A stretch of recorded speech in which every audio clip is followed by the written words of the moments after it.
요한계시록 2장 12절부터 17절까지 함께 읽습니다. 버가모 교회의 사자에게 편지하기를 좌우에 날선 검을 가진 이가 가라사대 너가 어디 사는 것을 내가 아노니 거기는 사단의 위가 있는 데라. 너가 내 이름을 굳게 잡아서 내 충성된 증인 안디바가 너희 가운데 곧 사단에 거하는 곳에서 죽임을 당할 때에도 나를 믿는 믿음을 저버리지 아니하였도다. 그러나 내게 두어 가지 책망할 것이 있나니 거기 내게 발람의 교훈을 지키는 자들이 있도다. 발람이 발락을 가리켜 이스라엘 앞에 올무를 놓아 우상의 제물을 먹게 하였고 또 행음하게 하였느니라. 이와 같이 내게도 니골라 당의 교훈을 지키는 자들이 있도다. 그러므로 회개하라. 그리하지 아니하면 내가 내게 속히 임하여 내 입의 검으로 그들과 싸우리라. 귀 있는 자는 성령님이 교회들에게 하시는 말씀을 들을지어다. 이기는 그에게는 내가 감추었던 만나를 주고 또 신도를 줄 터인데 그 돌 위에 새 이름을 기록한 것이 있나니 받는 자 밖에는 그 이름을 알 사람이 없느니라. 아멘. 점점점 미혹이 많아진 시대에 우리는 살고 있습니다. 미혹이 많아졌다 하는 것은 하나님의 말씀을 잘못 이해하고 왜곡하고 곡해하기 쉬운 시대에 살고 있다 하는 것입니다. 우리가 하나님 말씀에 무관심하게 되어지면 하나님 말씀을 바르게 깨닫기보다는 잘못된 것들을 전하고 가리키는 것에 쉽게 속아 넘어갑니다. 하나님 말씀이 내 마음속에 없으면 어느 때에 잘못된 생각, 잘못된 가치관, 잘못된 감동, 잘못된 느낌 같은 것이 우리의 마음속에 들어와 버리고 맙니다. 대부분의 우리들은 믿음에 의하여 하나님의 말씀에 의하여 살기보다는 감정에 의하여 살기를 좋아합니다.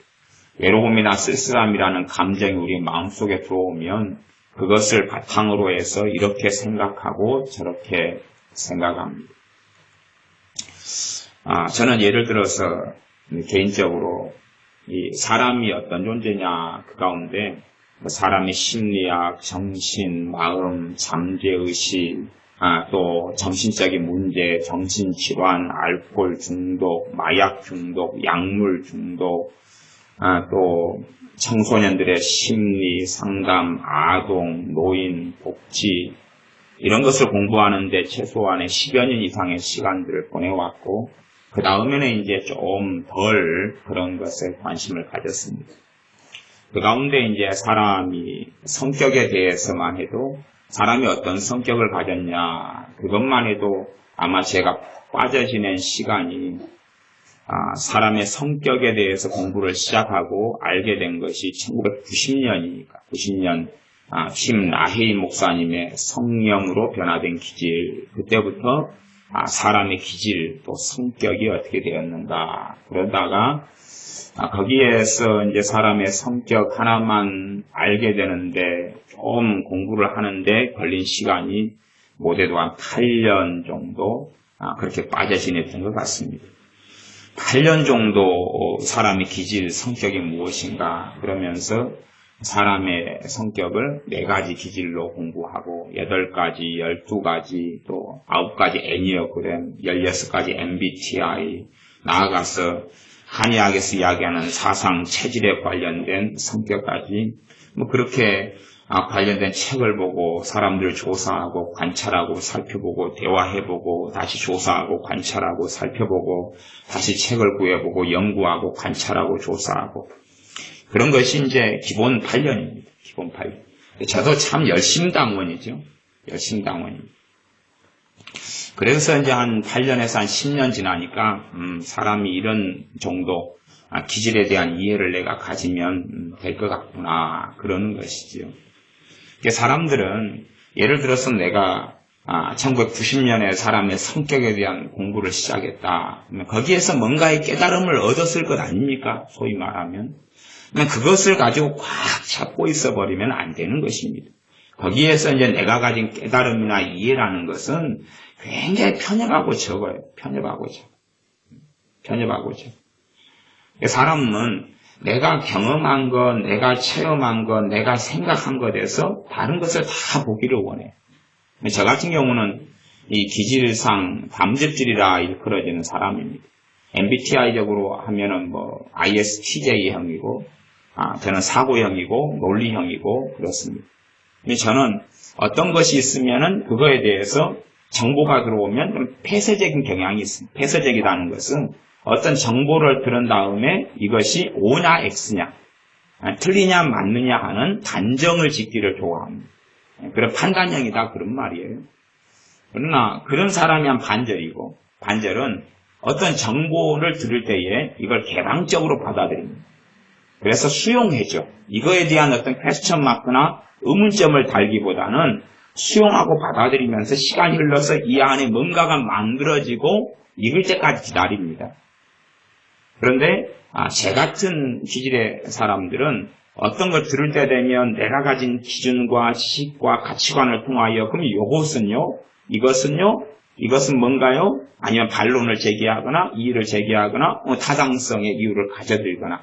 그래서 제가 가지고 있는 생각에 어떤 이론이 타당하다 그러면 저 같은 기질의 사람은 쑥 빠져들어가 버리는 경향이 있어요.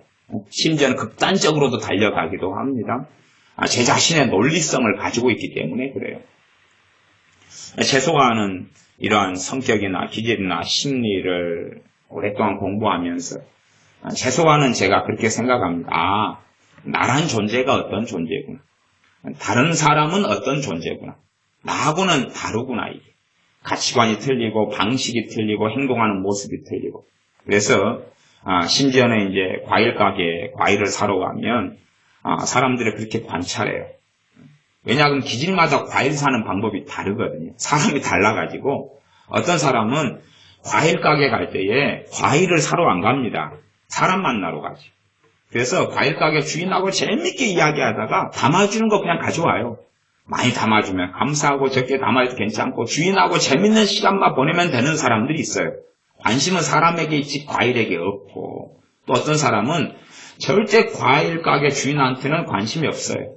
과일이 상했는지 좋은지 가격은 어떤지만 세밀하게 관찰하고 조사하고 분석하고, 그래서 마음에 안 들면 옆 가게로 또 이동했다가 또 관찰하고 조사하고 세밀하게 데이터를 수집하고, 그러면서 내가 얼마나 좋은 가격, 괜찮은 가격에 좋은 제품을 샀느냐, 이런 것만 관심을 가지는 사람이 있어요.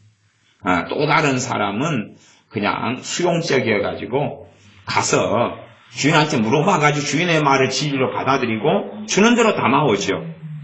그런 여러 가지 사람들이 있습니다. 그런 것을 관찰하는 것도 꽤 재밌습니다. 이게 어떤 사람이 옷을 사러 가면 저 사람이 어떤 행동을 할 것인가를 대강 알 수가 있습니다. 그 사람이 기질이라는 게 있고 본성이라는 게 있기 때문에 그 사람이 옷을 사러 간 다음에 저 사람은 과연 어떤 말로 말꼬리를 잡고 말을 할 것이냐, 아니면은 들어가자마자 주인하고 먼저 대담을 할 것이냐, 물건을 먼저 볼 것이냐 등등해서 행동 반경이 많이 정해져 있기도 합니다. 나와 다른 사람이 다르다는 거죠. 달라요. 사람들은 참 많이 다릅니다.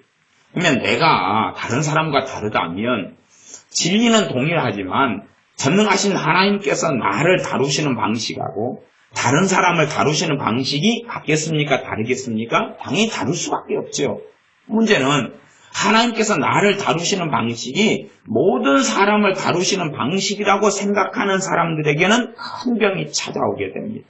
이걸 교만이라 그러기도 하고, 이걸 독선이라 그러기도 하고, 편벽됨이라 그러기도 합니다. 이런 인간 이해만 조금 아주 미미한 인간 이해입니다. 이것도. 근데 저도 미미를 좋아합니다. 여자분들만 미미를 좋아하는 게 아니라 아주 미미한 조금의 인간 이해를 좀 가지게 되고, 그 가운데 기질, 성격 이것만 해서 제 자신이 그냥 만족할 때, 제 자신이 이 정도면 됐다, 이 정도면 그만해도 되겠다 할 때까지가 한 10여 년입니다. 물론 다른 많은 것들은 공부를 해나가다가 멈춰버리고 해나가다 멈춰버리고 해나가다가 멈춰버린 것들도 아주 많습니다. 제 개인적으로 아마 상담을 공부를 89년에 시작해서 그 분야에서 한 20에서 30가지 분야는 파헤친 것 같아요.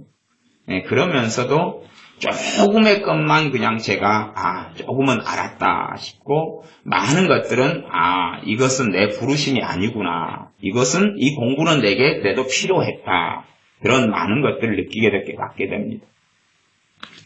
사람들이 생각하는 것은 내 편견, 내 선입견에 사로잡혀가지고 삽니다. 그러니 내가 어릴 때에는 사도 바울이 말씀한 것처럼 생각하는 것이 어린아이와 같고, 내가 장성한 자가 되어서는 어린아이의 일을 버렸노라라고 이야기합니다. 지금 어떤 목사님의 문제로 여기저기가 좀 시끄럽습니다. 그러면 그 목사님 같은 경우는 사실은 삼위일체 하나님을 믿기보다는 양태론 하나님을 믿습니다. 양태론 하나님은 일신론 하나님. 일신론 하나님 뭐냐 그러면, 하나님은 한 분밖에 없다. 이건 당연한 사실입니다. 한 분밖에 없는데, 그러면 이 땅에 오신 예수님은 누구시냐? 하나님의 아들이다. 당연히 그렇지만 실제로 한 걸음 더 들어가니까 그 목사님이 주장하고 말하고 믿는 것은 뭐냐 하면, 하나님 아버지가 예수님의 모습으로 이 땅에 왔다는 겁니다. 그 다음에 성령님은 그럼 누구시냐? 성령 하나님은 하나님 아버지 여호와 하나님이 성령님으로 역사하고 있다는 겁니다. 그런 식의 이해를 하고 그런 식의 깨달음을 얻었습니다. 그래서 그분의 설교를 제가 들어보니까 언제 그 깨달음을 얻었냐 그러면 1978년입니다. 그분이 아마 제가 보기에는 50대 한 중후반 정도 되지 않을까 싶으니까 1978년도라면 그분이 한 20살 이 정도 될 것 같아요. 제가 그분의 출생 연도를 잘 모르겠습니다만은 얼굴 생김새로 봐서 환갑은 안 되신 것 같고 50대 한 중후반 정도 되시지 않은가 싶은데, 그것도 틀릴 수도 있습니다. 근데 제가 보기에는 그런 것 같아요. 그러면은 한 20살 이때 깨달음을 얻은 거예요. 그 깨달음을 가지고 이제 평생을 지금까지 살아온 겁니다. 평생을 살아왔어요. 그 깨달음은 뭐냐 그러면 예수님 그분이 바로 여호와 하나님이다. 그 깨달음이에요. 그리고 그걸 가지고 계속 살아오다가 1989년도에는 마침내 하나님의 음성이 자기에게 들립니다. 그래서 그 음성이 뭐라고 이야기하냐 그러면, 너는 이것을 가르치고 전파해라. 그분이 가르치고 전파하는 사상은 결국은 일신론, 양태론, 그러니까 하나님에게서 빛이 나오고 하나님에게서 열이 나오고 하는 것처럼, 태양에서 빛이 나오고 열이 나오고 태양의 본체 자체가 있잖아요. 하나인 거죠. 태양 하나. 태양에서 나온 빛, 태양에서 나온 열, 그다음 태양. 그러니 태양에서 나온 열, 빛이 태양이 있다, 이런 양태론에 근거해서 이제 그분이 하나님에 대한 이해를 가지고 있습니다. 그러면서 흘렀던 세월이 그래도 그때 이후로 한 40여 년 가까이 흘러왔던 거지요. 그런 식의 이해를 언제 가지냐 그러면 20살 때. 그러면 20살 때에 내가 생각하고 바라고 하는 것들이 얼마나 편협하고 적고 왜곡됐느냐는 것이죠. 그런데 그분은 그때 자기가 광대한 하나님을 알고 깊이 있는 이해와 지각을 가지고 있다고 생각합니다. 우리는 어릴 때는 생각하는 것이 어린아이와 같을 뿐입니다. 내가 성경을 아무리 이해한다 할지라도 거기에서 아주 작고 미미한 것을 이해합니다. 그러나 어리석은 사람들은 일찍부터 그러한 미혹 속에 사로잡혀 가기가 쉽습니다. 내가 알고 있는 성경 혹은 내가 먹을 수 없는 성경 구절, 그분은 제가 보기에는 자신이 먹을 수 없는, 그때 먹을 수 없는 성경 구절을 베드로 사도가 말씀한 것처럼 억지로 풀었어요. 억지로 풀어서 이것하고 저것하고 막 뜯어 맞췄습니다. 제가 설교 중에 그 이름의 비밀인가 설교를 들었더니 그 과정이 적나라하게 나와 있더라고요. 그 자기가 억지로 뜯어 맞춰가지고 성경을 이해한 과정들을 계속 이야기해 놨습니다. 설교도 짧은 분량이 아니라 한 58분인가 1시간 가까이 자기가 어떻게 1978년부터 성경을 이해해가지고 이렇게 뜯어맞추고 저렇게 뜯어맞추고 저렇게 뜯어맞추면서 결국은 이해에 이르렀는가. 그분도 작은 교회 목사님이 아니라 큰 교회 목사님이시고 교회도 지교회까지 해서 세계를 하고 있는 또 한국이나 미국이나 영향력을 꽤 가진 목사님입니다. 그래서 그분의 어떤 경건성, 양심적인 것, 그런 것을 사람들이 많이 반하고 많이 넘어가 있는 것을 봅니다. 그러나 우리가 어릴 때에 깨닫는 것, 그것이 옳은 게 아니고, 또 내가 성경도 제대로 모르고 하나님 말씀도 제대로 모르고 있는데 하나님으로부터 특별한 계시가 오고 무슨 깨달음이 온다는 것은 정말로 무서운 일입니다. 그분은 자기가 이제 깨달은 것이 뭐냐 그러면 교회 역사 속에서 그런 깨달음을 가진 사람이 없는 거예요. 놀랍지 않습니까? 한 20살이나 되는 청년이 이제 갓 신출내기가 자기가 어떤 깨달음을 받았는데 역사에는 아무도 인물이 없었어요. 교회 역사 2000년 상간에 다 예수님 믿는 사람이 잘못되어 버렸다는 거예요. 잘못되어 버렸어요. 그러면 2000년 상간에 누구만 깨달음 얻은 거예요? 자기만 깨달음 얻은 거예요. 이건 신사도입니다. 신사도보다도 더 놀라운 것입니다. 자기는 사도 중에 사도인 거죠. 그게 사도란 말은 보내심을 받은 자예요. 그러니까 하나님이 자기를 보낸 거예요. 뭘 전하라고요?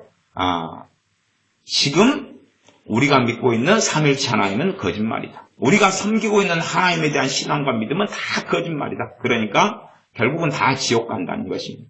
그분이 이야기하는 핵심적인 심심하면 지옥 간다는 이야기를 꺼내는데 무슨 말로 지옥 간다 그러냐 하면 예수님이 여호와 하나님이신 것을 모르면 지옥 간다.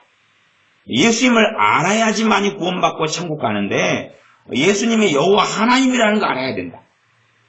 그래야지 천국 간다. 이게 이제 이단 사설입니다. 이단 사상입니다. 그런 것은요, 2000년 상간에 그것을 안 깨달은 사람이 없던 게 아니고 깨달은 사람들이 있어 왔어요. 누가요? 이단들이요.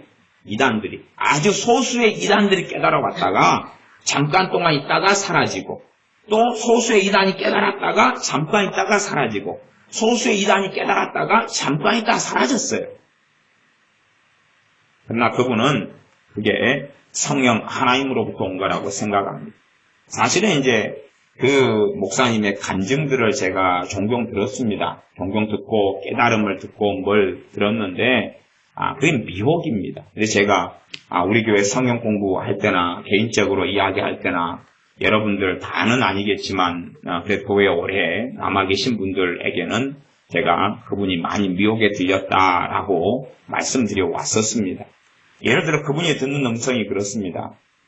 어느 날 지하철을 탑니다. 지하철을 탔더니 장애인이 돈을 달라고 바구니를 끌고 이렇게 걷지 못하는 분이 바구니를 밀고 갑니다. 밀고 가는데 찬송가를 틀어놓고 있는 거예요. 그러니까 음성이 들립니다. 그는 너 형제라. 그까지는 이제 그렇다고 쳐요. 그러면 그 바구니를 밀고 가는데 뒤에서 너가 춤을 추면서 따라가라. 춤을 추면서 따라가라. 그 음성이 들린 거예요. 그러면 바구니를 밀고 가는데 춤을 추면 어찌 될까요? 전철에서? 그분이 구걸하는데 도움이 될까요? 아마 이 춤추는 이분에게 관심이 맞춰져가지고 춤을 또 어떻게 추는지는 모르죠. 무슨 탱고를 출까요? 브루스를 출까요? 차차차를 출까요? 모르겠는데 엉덩이를 막 신나게 그냥 흔들는지도 모르겠어요. 춤을 춰라 그런 거예요. 따라다니면서. 그러니까 이제 그 음성도 한 20살 이런 상간에 들은 것 같아요. 간증의 내용에. 그 음성을 들은 다음에 고민이 막 된 거죠. 그래서 차마 못하겠다. 그리고 못하겠다고 나갔어요. 그래서 이제 계속 번뇌가 온 거예요. 계속. 그때 이후로 전철을 안 탔답니다. 왜? 전철을 타면 그 사람이 나타나고 춤을 춰야 될 수 있으니까. 안 탔대요. 전철을 안 타고 버스만 타고 다녔대요. 이런 간증은 이 똑같은 이것을 여러 차례 걸쳐 설교마다 이야기했습니다. 저는 설교로 그 양반 설교를 몇 편 안 들었는데 몇 편 안 들은 데에서 벌써 2번이 나왔으니까 그렇게 춤을 막 추고 다녔다가 이제 춤을 추라 그랬는데 그것을 안에서 자책감, 정죄감에 막 발부둥 치다가 결국은 이래서는 하나님을 내가 부인해서는 안 되겠다. 그렇게 생각해가지고 다시 전철을 탔답니다. 그리고 그분을 찾았대요. 찾을 수 있었답니다. 그래서 그분 뒤에 따라다니면서 춤을 이제 추려고 마음 먹었는데 그때 음성이 들리더랍니다. 그 음성이 뭐라 하냐면 니 깐 것은 안 받는다. 니가 니 따위가 그렇게 춤을 춘다 해도 내가 받지 않는다. 그 내용입니다. 니 깐 것은 내가 안 받는다. 그리고 두 번 간증을 들을 때 말이 이렇게 좀 약간 다르고 저렇게 다른 면이 있는데 어쨌든 니 깐 것이 그렇게 한다고 받을 줄 아냐.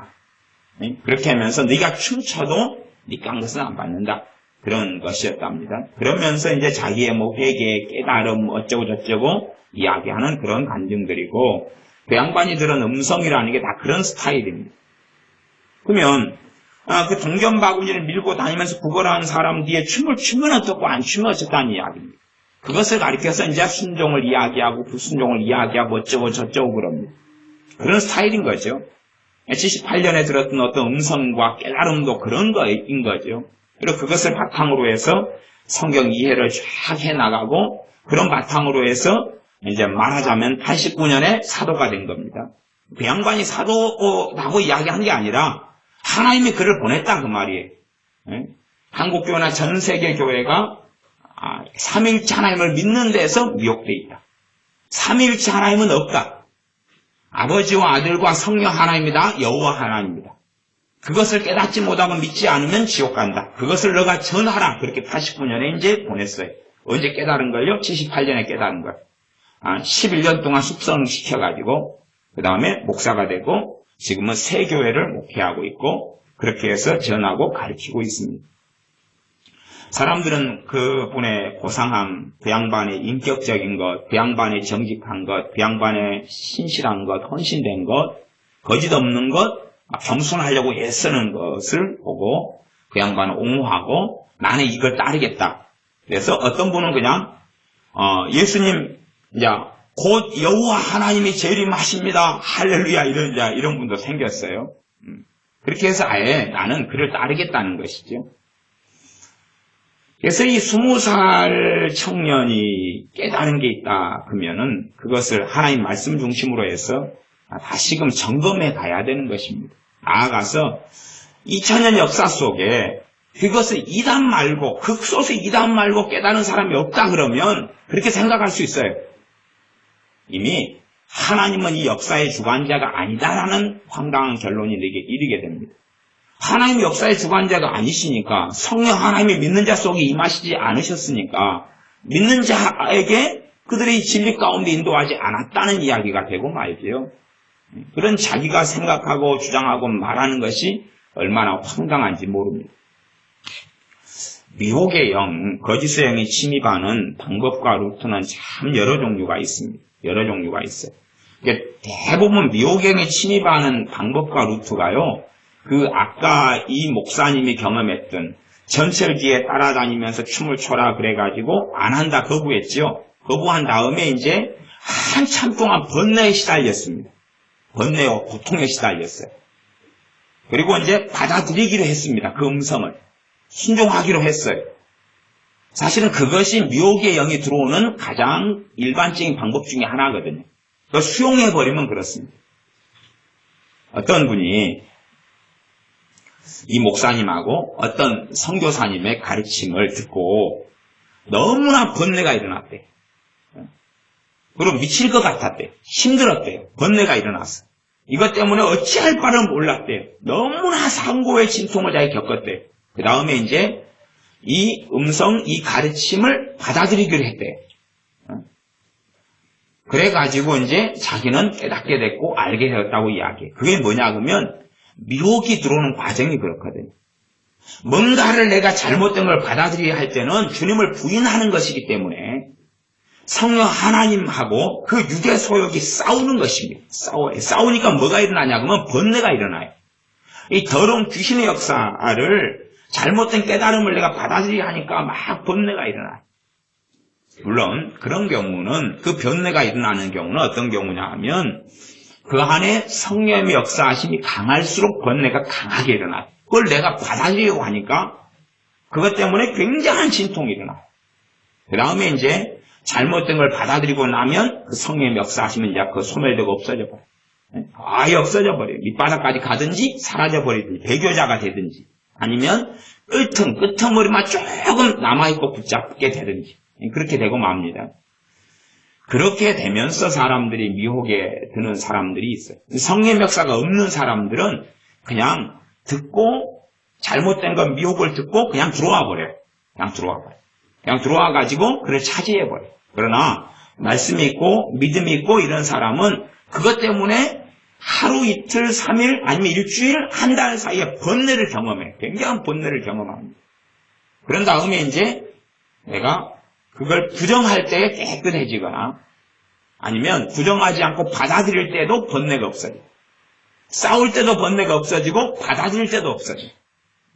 그래서 미혹행에 들어올 때 되면 보통 예수를 믿는 신자들은 제가 살펴보고 경험하고 미혹의 영에 대해서도 얼마나 그것 때문에 알고 깨닫고 가르치고 하려고 저 개인적으로 신통의 시간들을 오랫동안 보냈습니다.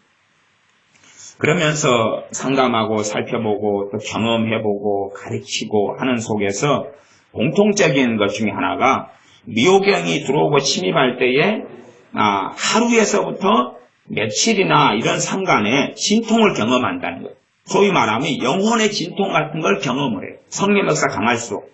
그래가지고 여기에서 이제 자꾸만 어떤 음성은 너 순종할래 안 할래? 그걸 강요를 합니다. 너 순종할래 안 할래? 그러니까 순종을 하려니까 이제 더 번뇌가 일어나요. 사실은 그 번뇌와 진통은 제가 보기엔 성령 하나님의 역사를 통하여 일어나는 것입니다. 성령님의 소욕과 이 육의 소욕이 충돌하기 때문에 나아가서 육의 소욕은 어디에 지배를 자주 받냐 하면 마귀 역사의 지배를 자주 받아요. 그러니까 성령님의 역사하고 마귀 역사가 충돌을 해요. 이 육신을 매개체로 해가지고. 그래서 일어나는 게 번뇌입니다. 번뇌가 막 일어나요. 근데 거기에서 하나님의 음성이라고 생각해서 너 순종해. 너 불순종하면 너 지옥에 갈 줄 알아? 너 불순종하면 너는 나를 부인하는 거야? 하는 강압을 받게 됩니다. 그러면서 그러면 순종의 길을 걸어가야지. 하나님 불순종해서 나 지옥 갈 수 없지. 그렇게 하면서 대다수의 사람들이 미혹의 영을 받아들이고 미혹된 가르침이 그때부터 깊이 있게 뿌리를 내리는 것을 저는 오랫동안 관찰해 왔습니다. 물론 미혹영의 침입하는 여러 방법이 있지만 지금 제가 지금 설명한 것은 성령님의 역사와 은혜가 있거나 좀 더 있거나 강한 사람들은 그런 경우입니다. 또 약하거나 없거나 주님에 대한 관심이 없거나 주님을 사랑하지 않거나 이런 사람들은 그냥 들어와 버려요. 그냥 들어오니까 이런 과정은 없는데 주님을 사랑하거나 은혜 속에 들어 살거나 말씀 앞에 살거나 기도 생활하고 사는 사람들은 이 거센 이런 그 번뇌 고민이 일주일씩이라도 갑니다. 미혹하고는 좀 다른 양상이지만요. 결혼도 그렇습니다. 결혼도 내가 잘못된 결혼을 해요. 어떤 사람이요? 예수님을 정말 신실하게 잘 믿는 사람. 잘못된 결혼을 하면 성령의 역사가 이 육의 소욕하고 계속 부딪혀요. 부딪히기 때문에 일주일에서 한 달까지라도 번뇌 속에 들어갑니다. 번뇌 속이라는 것은 내가 결혼해야 될까, 안 해야 될까, 후회했다가, 안 후회했다가, 확신했다가, 불확신했다가, 고통했다가, 고민했다가, 불안했다가, 낙심했다가, 좋아했다가, 이러한, 이 비 오는 날, 정신질환에 걸린 여자분이 머리에 꽃을 꽂고 다니는 경험을, 강할 때는 일주일에서 한 달간 합니다. 내가 지금 예수님을 잘 믿는 여자의 경우다, 남자의 경우다는 것을 전제로 해서 이야기 드립니다. 그런 분들은 이런 번뇌와 고민을 굉장히 많이 합니다. 왜냐하면 그 사람 안에 성령님의 역사하심이 있어서 성령님의 소욕, 성령님의 열망이 있으시거든요. 그것하고 내 육이 가는 열망하고 충돌하고 부딪혀버려요. 왜? 길이 다르기 때문에 부딪혀요. 그러나 성령의 역사하심이 없는 사람, 내 육의 열망만 있고 육의 소욕만 있는 사람은 이런 일이 없어요. 평안해요. 그냥 평안해. 내가 좋은 걸 선택했는데 무슨 일이 있겠어요? 내가 좋아하는 알코올을 선택하고 내가 좋아하는 나이트클럽을 선택한 것처럼 아무 문제 없어요. 내가 좋아하는 남자, 좋아하는 여자를 선택했거든요. 그러니까 아무 문제 없는데 성령 하나님의 역사가 있고 주님 뜻대로 살고 기도생활을 좀 하는 사람이고 헌신이 좀 돼 있는 사람일수록 이 부딪힘과 충돌이 굉장히 강해져요. 굉장히 강해져요. 저는 물론 대부분의 사람들이 이 번뇌를 이겨버리고 그리고 걸어가는 그런 선택을 한 것들을 저는 90% 이상을 그런 확인을 했습니다. 90% 이상. 90%도 적게 잡은 수치입니다. 그런 다음에 이제 심지어 3개월 결혼하고 3개월 뒤에 저한테 상담하신 분도 있었고 6개월 뒤에 하신 분도 있었고 정말 초스피드는 7일 뒤에.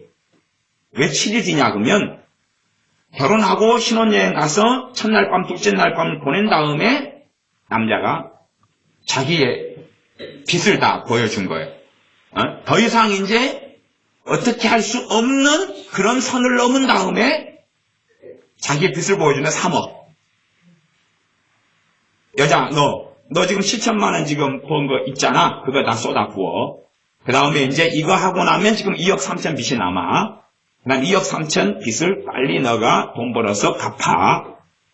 그렇게 하니까 이제 신혼여행 가가지고 여자가 뻥 떨어져 버린 거예요. 응? 그 다음에 이제 이걸 어떻게 해야 되냐. 7일 지난 다음에 그 다음에 이혼하기로 결정하고 혼인신고도 또 빨리 했어요. 이혼하기로 결정하고 헤어지기로 결정했는데 이걸 어떻게 하냐. 그래서 제가 물어요. 정말로 그 결혼할 때 그러면 남자는 어떻게 했느냐. 그러니까 남자가 좋은 집으로 자기를 인도하더래요. 이 집이 내 집이다 그래. 남자에 대한 육적인 열망이 강하니까 믿었지요. 그 다음에 남자가 그 집에 안 들어가고 돌아서더니 사랑하는 너를 바래다 줄게 그러고 바래다 주더라는 거야. 그래가지고 사랑한다 그리고 이제 당신 집에 바래다 줄게 그런 거예요. 여자가 와 저 남자 그래도 잘 사는 집이네 그렇게 생각한 거 아니에요? 다 믿고 싶지 뭐. 누가 어느 회사 다닌다니까 회사 쫓아가가지고 회사 가서 거기에 의자 있고 책상 있고 상사한테 물어보고 그래요? 안 물어보잖아요. 어느 학교 나왔다고 믿지 졸업장 내놔봐 뭐 그러겠어요? 결혼이 빨리 진척이 될수록 이제 굉장히 골치 아파지는 거죠. 어쨌든 그런 스토리들이에요. 사람마다 좀 다 다르지만 이런 스토리로 해서. 근데 제가 물어요. 정말 결혼하기 전에 번뇌가 없었냐? 번뇌가 없더냐? 있었다 그래요. 한 3일에 한 번씩 막 찾아왔다 그래요. 어찌할 줄 모르는 번뇌가 찾아왔대요. 그래요. 그럼 그거 어떻게 했냐? 이 남자를 사랑하는 마음으로 이겨냈다는 거예요. 그래서 지금 맺게 된 열매가 그거라고 이야기할 수밖에 없었어요. 결혼에 대해서 잘못된 결혼을 할 때에도 이런 번뇌가 계속 일어나요. 특별히 주님 앞에 기도하고 사는 사람일수록 이게 굉장히 강합니다. 강해도 이제 무시해버리고 버려버릴 수가 있어요. 그 다음에 교회 선택도 그렇습니다. 교회 선택도요. 잘못된 교회를 선택하거나 막 그러면 이게 이제 설교를 막 들으면서 하루 이틀 3일 일주일 상간에 번뇌가 일어나요. 막 어찌할 줄 모르는 번뇌가 일어나요. 그래가지고 그 다음에 그걸 무시해버리고 받아들여버리는 경우가 있어요. 그 다음에 이제 1년, 2년, 3년 다음에 교회 문제, 목사님 문제, 돈 문제 얽히고 파토가 나고 막 난리가 벌어져요. 난리가 벌어져요. 그러면서 이제 하나님 왜 내게 이렇게 했습니까? 내가 얼마나 신실하게 봉사하고 기도하고 섬겼는데요. 이 육으로부터 온 것, 이 육은 마귀의 지배 속에 많이 들어갑니다. 마귀의 감동 속에도 많이 들어가요. 그러니까 이 육의 소욕, 마귀로부터 온 것이나 자기 육에서 오는 열망과 성령의 소욕이 충돌하고 부딪혀요. 자꾸 부딪히고 충돌해요. 이게 심각한 일일수록 이 부딪히고 충돌해서 그때가 되면 내가 주님을 따라가면 충돌하고 부딪히지 않습니다. 내가 주님을 따라가면 안 부딪혀요. 근데 내 육에서 오는 소욕이 나를 설득해요. 하나님 말씀하고 다른 길을 나를 설득해요. 타당한 이유를, 객관적인 이유를 말하자면 저는 창세기에 아담과 하와가 선악과를 따먹은 사건이 단순하게 그냥 보암직하고 먹음직스러우니까 따먹었다 저는 그렇게 보지 않습니다. 하와에게는 정말로 큰 번뇌가 있었을 거라고 저는 추측합니다. 왜요? 하와는 하나님과 동행하는 삶을 살던 여자였거든요. 에덴에서 하나님께서 아담과 하와와 함께 거닐며 교제하며 사귀며 그 진리 가운데 걸었던 것이거든요. 그러니 선악과를 따먹을 때 그냥 보암직하고 먹음직스러워. 그래서 우리가 사과를 보면서 선악과는 사과는 아닙니다. 이제 사과라고 치면 사과를 보면서 막 번뇌가 일어나지 않지 않습니까? 먹음직스러우면 한 입 비면 되죠. 그런 과정처럼 생각하지만 결코 그렇게 되지는 않습니다. 주님에 대해서 등을 돌리는 것이 그렇게 쉽게 일어나지는 않아요. 특별히 믿음 안에 살고 주님 안에 살고 주님을 찾고 구하는 사람들은 그렇게 쉽게 일어나지 않아요. 미혹경이 침입할 때도요, 그가 주님을 사랑하고 은혜 속에 있는 사람들은 그렇게 쉽게 일어나지 않아요. 반드시 미혹경이 뿌리 내리는 과정 속에는 번뇌하고 미칠 것 같고 때로는 지옥 같은 시간, 발버둥 치는 시간을 보내면서 내가 이제 주님의 역사를 부인해버려. 내가 성령의 역사하심을 내가 부인해버려.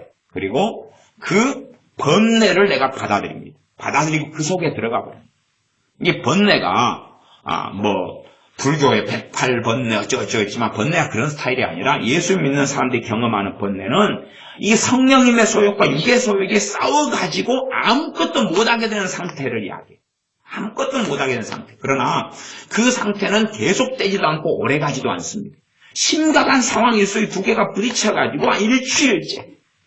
교회 선택의 문제에 있어서도 이 번뇌가 그래서 이제 어떨 때 선택하면 무섭냐 그러면 술 마신 것처럼 소주 3병 마신 다음에 알롱알롱해요. 정신이 어렁어렁해요. 그 다음에 이제 뭔가에 사로잡혀가지고 선택하는 것, 이런 것은 굉장히 위험하고 무서운 일이 됩니다.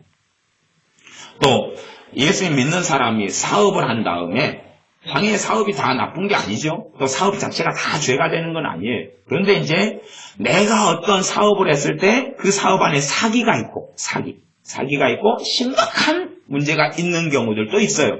또 나하고 사업하고 안 맞아요. 그래서 하면 나는 무조건 망해버려요. 그런 사람의 스타일도 있어요. 자기의 능력의 한도를 벗어나는 것을 하는 거죠. 우리가 냉장고가 예를 들어서 한 700리터짜리 냉장고다. 우리가 혼자서 그걸 짊어지려 그러면 아마 허리가 으지직하고 말 거예요. 그런 것처럼 감당 안 되는 일 속에 들어가 버리는 거죠. 그럴 때도 번뇌가 일어납니다. 번뇌가 일어나서 그거에 대해서 자꾸만 경고하시는 거죠. 경고를 하시는 거예요. 안 된다고.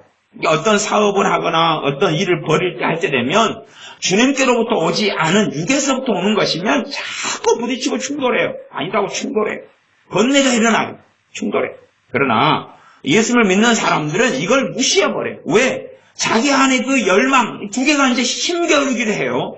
그러면 내가 내 안에 있는 성령의 소욕과 육의 소욕이 충돌하는 걸 보면서 줄다리기를 했어요. 영차. 성령 하나님께서 연약하시고 약해신 게 아니에요. 약해신 게 아니라 진리의 길은 내가 선택하고 걸어야 되기 때문에 이게 줄다리기를 하는 거예요. 줄다리기. 여러분도 운동회 때 같은데 줄다리기를 경험하셨을 거 아니에요. 천군과 백팀이 줄다리기 영차 해가지고 꼼짝도 안 한 상태예요. 그런데 어떨 때는 저는 그런 것도 몇 번 봤습니다. 호루라기를 불고 심판을 보던 선생님이 사실은 백팀 선생님이었어요. 갖고 그 상황을 못 견뎌가지고 그냥 백팀 뒤로 달라붙어 버린 거예요. 심판을 보시다가. 백팀 뒤에서 당겨버리시는 거예요. 한 사람이 당기니까 이쪽 100명, 이쪽 100명인데 갖고 팽팽하게 맞섰는데 그 선생님이 달라붙어 당겨버리니까 백팀이 이겨버린 거예요. 갖고 그때부터 청팀이 줄줄줄 끌려가 버리는 거죠.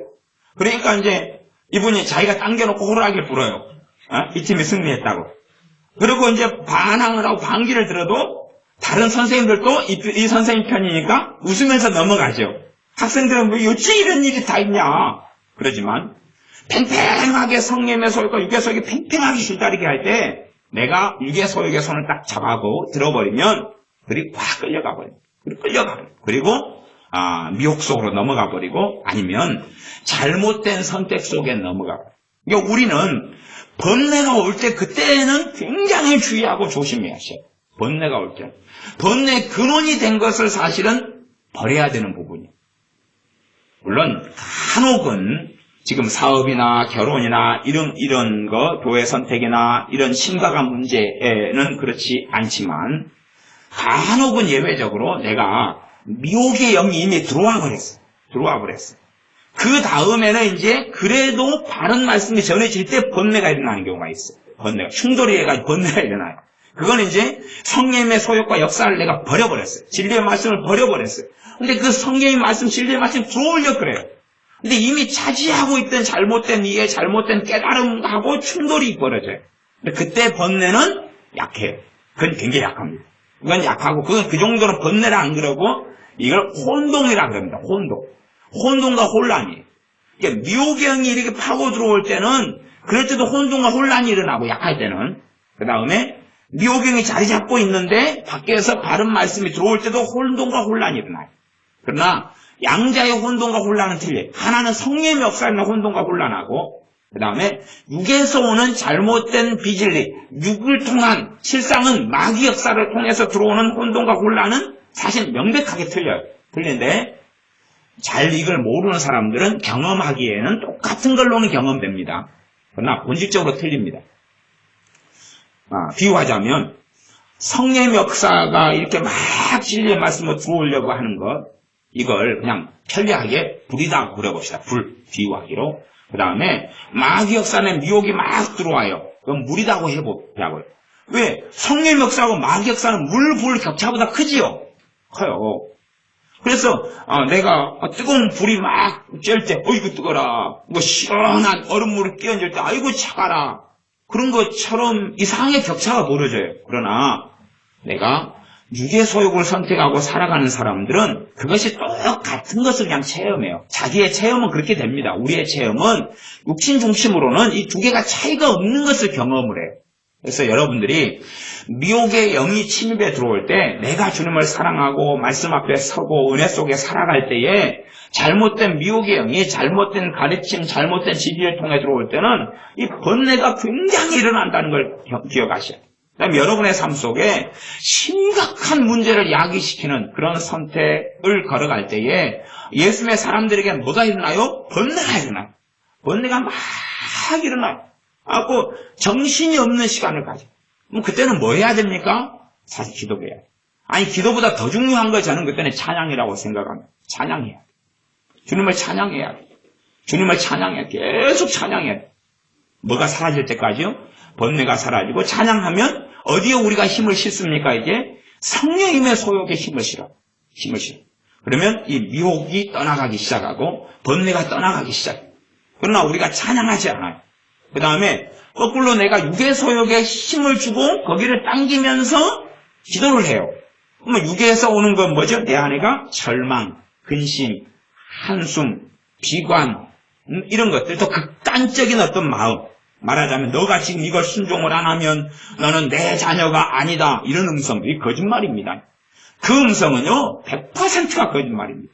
너가 이걸 지금 순종하지 않으면 넌 지옥 가. 너는 마귀 자식이야. 내 음성을 너가 거절하고 거부하다니 너는 성령님을 해방한 거야. 이런 음성들은 100% 마귀 역사입니다. 하나님은 그렇게 하시지 않습니다. 그러니 그런 극단적인 어떤 선택을 강요하는 음성들, 이런 것은 잘못된 것입니다. 그렇게 하는 걸 받아들일 때 이제 우리는 심각한 문제 속에 들어가 버리고 맙니다. 어쨌든 우리 지연이가 이 며칠에 시험에 들어가지고 수요일날 금요일날 예배도 땡땡이 하고 막 했다가 이제 어제 정신 올라라 차렸어요. 그러면 그래서 어제 이제 제가 지연이한테 찾아가서 이제 시간을 보내고 이제 그러면서 이야기 좀 하고 그렇게 했습니다. 그러면 아마 지연이도 그런 과정을 거쳤을 것 같아요. 저는 이제 그래서 여러분이 약점을 잘 아셔야 됩니다. 그래서 제가 지연이한테는 다이어트 하지 마 그럽니다. 자기를 잘 이해하지 못하죠. 저는요 요 몇 년 상간에 제가 금식을 안 했습니다. 금식을 안 했는데 제가 좀 제가 식탐을 그렇게 많이 있는 사람은 아닌 줄 아시잖아요. 그러면 그래도 제가 하루를 굶고 한 저녁 한 7시 정도 됩니다. 하루 쭉 안 먹고. 보통 제가 아침을 안 먹고 살잖아요. 점심도 좀 늦게 먹고 그러는데 그런데 그냥 점심을 늦게 먹은데도 그걸 안 먹었어요. 안 먹고 그다음 저녁도 때가 됐는데 안 먹고 한 7시가 됐어요. 그럼 배가 많이 고파요. 많이 고프면 그때부터 이제 마귀 역사하기 시작합니다. 내가 압니다. 저는 진짜로 그렇습니다. 막 짜증이 나고 신경이 나고 막 공기가 나기 시작합니다. 그래서 제가 그때는 무릎을 꿇고 기도를 안 하고 얼른 라면이라도 하나 먹어버립니다. 아십니까? 얼른 그냥 밥 말아가지고 물에다가 말아가지고 2숟갈 딱 먹으면 마귀 역사 물러갑니다. 그래서 마귀가 밥 2숟가락에 얼마나 무서워하는 줄 압니다. 이 육의 소욕이 역사하니까 육의 소욕이 역사해요. 마귀가 틈타기 굉장히 좋은 상황이에요. 배고픔이라는 이게. 그래서 사실 여러분이 금식을 하실 때 되면 기도를 좀 많이 하시고 하셔야 돼요. 특별히 유괴소욕이나 식탐이 강한 사람, 저는 식탐이 좀 적은데도 불구하고 좀 굶으면 막 짜증나고 신경이 나요. 근데 이게 육으로부터 온 것이고 나아가서 마귀 역사가 이 상황이 쉽게 틈탈 수 있다는 걸 저는 많이 경험합니다. 경험해서 막 굶어가지고 평안하지 않고 굶고 안 먹고 있는데 짜증이 막 나는 상황이면 뭔가를 빨리 먹어버려요. 안 그러고 그 상황에서 다른 사람과 대화를 섞으면 이제 육에서 나가면서 난장판이 벌어집니다. 내가 평안하지 않은 상황, 은혜 속에 있지 않은 상황, 짜증과 분노와 혈기 속에 있는 상황은 전문용어로 입을 오바르크 쳐버려야 됩니다. 입에 자크를 채워버려야 돼요. 입을 자크를 채워버려야 돼요. 짜증과 신경질이 나는 상황에서 누군가 대화를 하면 물론 대화해놓고 그 다음 똥물을 뒤집어 쓰죠. 누구 탓이라는 거예요? 상대방 탓이라는 거예요. 뭐이 상대방 탓입니까? 자기 탓이 가장 깊은 근원입니다. 내가 평안하지 않은 상태, 내가 평안 속에 있지 않은 상태, 짜증, 신경질, 분노, 원망 그 상태에서 가족이든지 사랑하는 사람이든지 누군가든지 말을 섞어버리면 서로 간에 범벅이 되고 더러워져 버려요. 그 상태에서는 사람의 말을 통해서 심각한 낙심과 좌절과 마귀 역사 속에 들어가 버리고 하나님 주신 은혜스러운 삶을 다 잃어버리게 됩니다. 다 잃어버리게 됩니다. 그러니 여러분들이 혹시 밥을 많이 안 먹어가지고 막 짜증과 신경질 나면 잡수십시오. 충만하게 살이 쪄도 천국문 앞에서 베드로 사도가 안 쫓아냅니다. 몸무게가 120근이 가도 안 쫓아냅니다. 200근이 가도 괜찮습니다. 어차피 똑같이 사는 한 세상 옆구리살이 미어 터져도 허리띠가 없어서 곤란하지 괜찮습니다. 괜찮아요. 살이 찌내만해가지고 더 가지고 많이 메어가지고 살지 마십시오. 그러면 여러분보다 2배 몸무게 나가는 사람 기네스북 같은 데 보면 충분히 있습니다. 그 사람들도 숨 쉬고 살던데요. 그냥 있는 것을 족한 줄 알고 사십시오. 있는 살이 족한 줄 알고 옆구리 살이 족한 줄 알고 사셔야지. 남의 것을 탐하지 마십시오.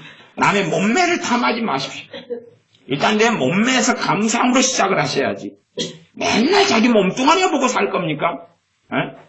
그래서 전신 브로마이드 찍어가지고 어디 걸어놓을 겁니까? 제가 어제 은혜하고 민지 어릴 때 사진을 봤더니 꼬맹이들 둘이서 문 앞에 서가지고 울고 있어. 그러고 그래서 야 나중에 쟤들 말 안 들으면 찍어서 카페에 올려버려야겠어. 은혜는 밑에는 아상 안 입고 우리 상의만 또 상의 하의 다 나체로 목욕하는 사진도 있어요. 이것들 말만 안 들어봐. 전국에 올려가지고 그냥. 이 마귀 역사가 그래서 이제 가령 이제 다이어트를 한다. 그러면 어떤 상황이 되기 쉬워요? 마귀가 틈타게 되는 상황이 되기 쉬워요. 굉장히 그 상황이 되기 쉬워요. 음식을 굶는다면. 그러니까 다이어트 속에 들어가는 사람은 사실은 영적인 삶을 거의 살기 어려워요. 그냥 그렇게 아시면 돼요. 마음 지키기도 어렵고 평지 풍파 속에 살기도 쉽고 그러니까 이게 정상적으로 살기가 어렵다는 건 아셔요. 이게요 기도를 세게 해도 굉장한 다이어트가 됩니다. 막 은혜스럽게 기도하고 막 박수치고 다시 주여 기도하면 이게 굉장히 큰 다이어트가 됩니다. 기도 생활을 하루에 한 2-3시간씩 하는 사람은 살이 막 빠지기 시작해요 사실은. 그래서 기도를 뜨겁게 많이 하면 그 다음에 땀 막 나는 거 아시죠? 땀이 나요. 이게 헬스를 갖다가 2-5시간 하는 것보다 기도를 1시간 뜨겁게 하고 찬양 뜨겁게 하고 기도를 뜨겁게 하는 것이 다이어트 효과가 훨씬 높습니다. 물론 제가 학계에 발표는 안 했습니다. 그러니까 여러분이 그래도 그건 꼭 증명해 주셔가지고 학계에 제가 발표는 안 했지만 그러나 이게 사실이라는 것을 여러분이 증명을 해 주셨으면 좋겠습니다. 여러분의 몸매를 통해서. 제가 뱃살이 쪄가는 것은 제가 그런 기도 생활을 안 해서 그랬다는 것이 바로 일단은 그건 이제 학계 발표는 안 했지만 이게 정상적인 증언 중에 하나가 됩니다. 제 기도 생활을 많이 하고 살았을 때는 저도 굉장히 호리호리하고 날씬하고 뱃살이 거의 없는 몸매를 유지하고 살았었습니다. 그 다음에 많이 먹어도 찌지도 않고 밤새벽 2시에 라면 3봉지를 끓여 먹어도 전혀 얼굴도 붓지 않고 그렇게 살아왔었습니다. 그걸 체질 탓이다 그렇게 하지 마십시오. 왜냐하면 제가 체질이 제게서 2번 변화된 걸 저는 경험했습니다. 제가 사상 체질 하나 가지고도 빠져가지고 또 공부를 얼마나 많이 했겠어요. 그래서 제가 하나 빠지면 그냥 뽕을 빼는 성격인데 그건 뽕까지는 안 뺐어요. 왜냐하면 사상 체질을 갖다가 이 박사, 저 박사, 요 박사 책들을 갖다가 막 공부해 봤는데 이 박사님들이 기초적인 지식에 대하여 의견이 같으면 괜찮은데 이것부터 의견이 틀려버려요. 그래가지고 이 박사님들이, 한약 박사님들이 사상 체질에 대해서 틀린 것, 맞는 것, 서로 다른 것, 틀린 것은 완전히 다 혼재되어 있어요. 책 몇 권을 이제 구해가지고 읽고 비교했을 때 다 틀려버려요. 그러면 이제 어떻게 할 거예요? 최소한 기초는 같아야 될 거 아니에요. 거기에서 이제 올라가면서 적용점에서 좀 다르고 또 저리 가면서 좀 달라야 되는데 완전히 바탕 자체가 서로 논지가 틀려버려요. 그래서 그런 걸 보면서 이 사람 걸 보면 저게 틀리고 저 사람 걸 보면 요게 틀려요. 그러니까 어디 근거할 만한 게 없어요. 그래서 그런 시간을 좀 보내다가 아이고 이쪽은 이 사람들도 박사들도 정신이 알롱알롱한데 도대체 내가 누구 것을 배우고 누구 것을 알 수 있단 말인가. 차라리 우리 돌아가신 허준 선생님을 어디서 만나가지고 만날 수도 없지만 그냥 허준 쌤 계셨던 실제로 돌아가가지고 이 양반한테 한 1년 2년을 배우고 말지 아니면 허준 쌤 지었던 책을 가지고 혼자서 연구조사하는 게 낫지 이 박사들 걸 가지고는 어떻게 답이 없다. 그래서 제가 사상 체질이나 사상에 대해서는 깊이 들어가는 것을 들어가다가 제가 멈췄어요. 그런데 최소한은 체질이 있다는 걸 압니다. 체질이 있다는 걸 알아요. 그러면 체질이 제게서 변화되는 것을 한 2번을 경험했어요. 좋은 체질이 안 좋은 체질로 바뀌고 안 좋은 체질이 좀 좋은 체질로 바뀌고 이런 걸 2번을 경험했어요. 안 좋은 체질로 그전에는 제가 체질이 좋았을 때예요. 좋은 체질 때는 한여름에 땡볕 속에서 땀이 안 나요. 더위도 안 먹어요. 문제가 없어요. 그러다가 이제 아주 추운 겨울에도 별로 춥지 않아요. 오죽하면 제가 추운 겨울에도 반팔 런닝화 입고 막 산에서 기도하고 그랬어요. 춥질 않아요. 막 뜨겁고 열이 나요. 그래도 막 땀이 나요. 기도하고 나면.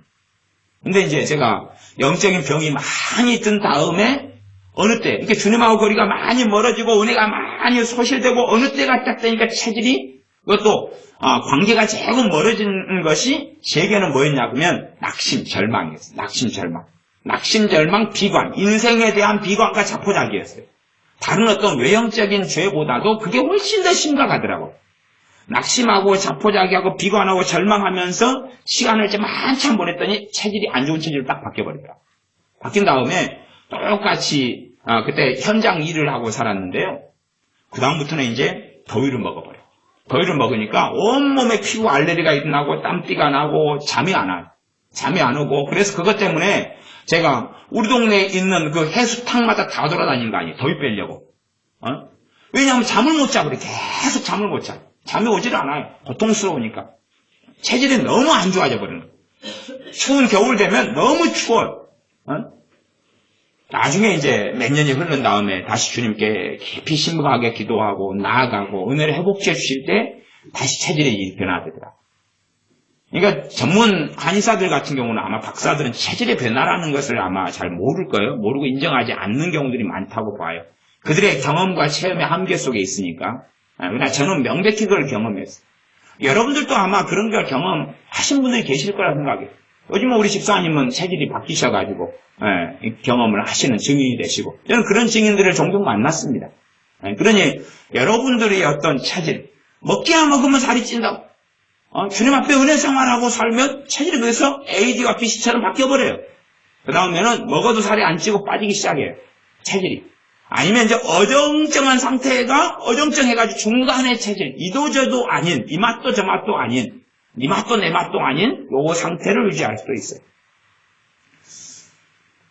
저는 발람 선지자의 경우도 그렇게 봅니다. 발람 선지자의 경우가 정말로 하나님을 등지고 돈을 향해서 달려갔을 때에 그에게는 심각한 번뇌가 있었다고 저는 생각합니다.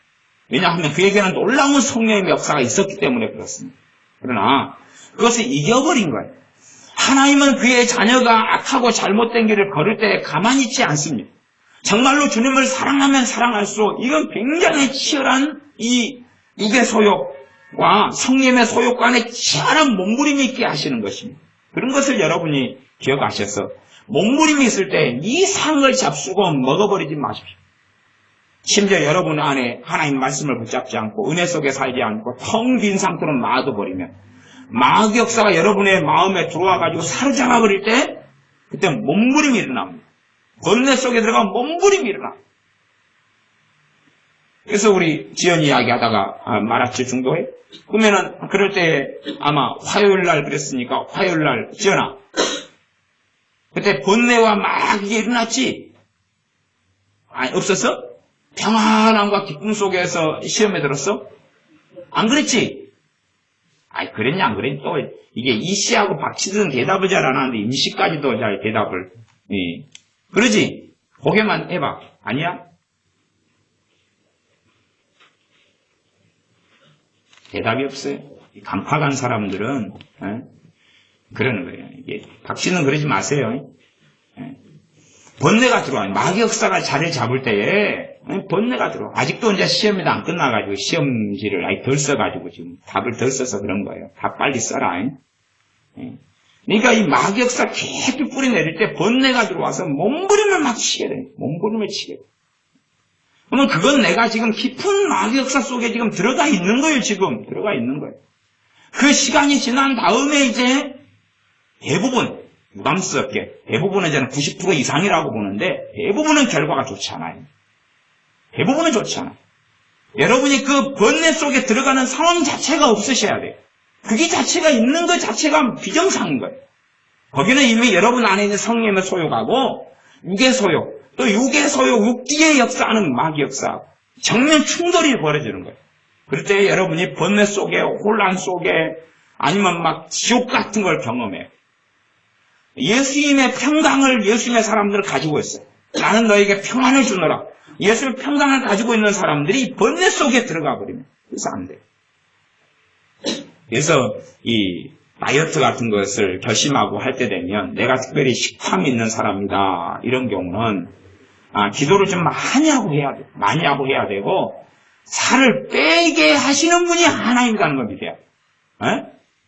여러분의 음식 조절로 살을 빼는 게 아니라 살을 빼게 하시는 분이 하나님이신 거예요. 살을 빼게 하시는 분이 하나님. 하나님은 은혜로 살을 빼야지 단지 식이요법이나 어떤 조절을 통해 하시려고 하면 안 되는 거예요.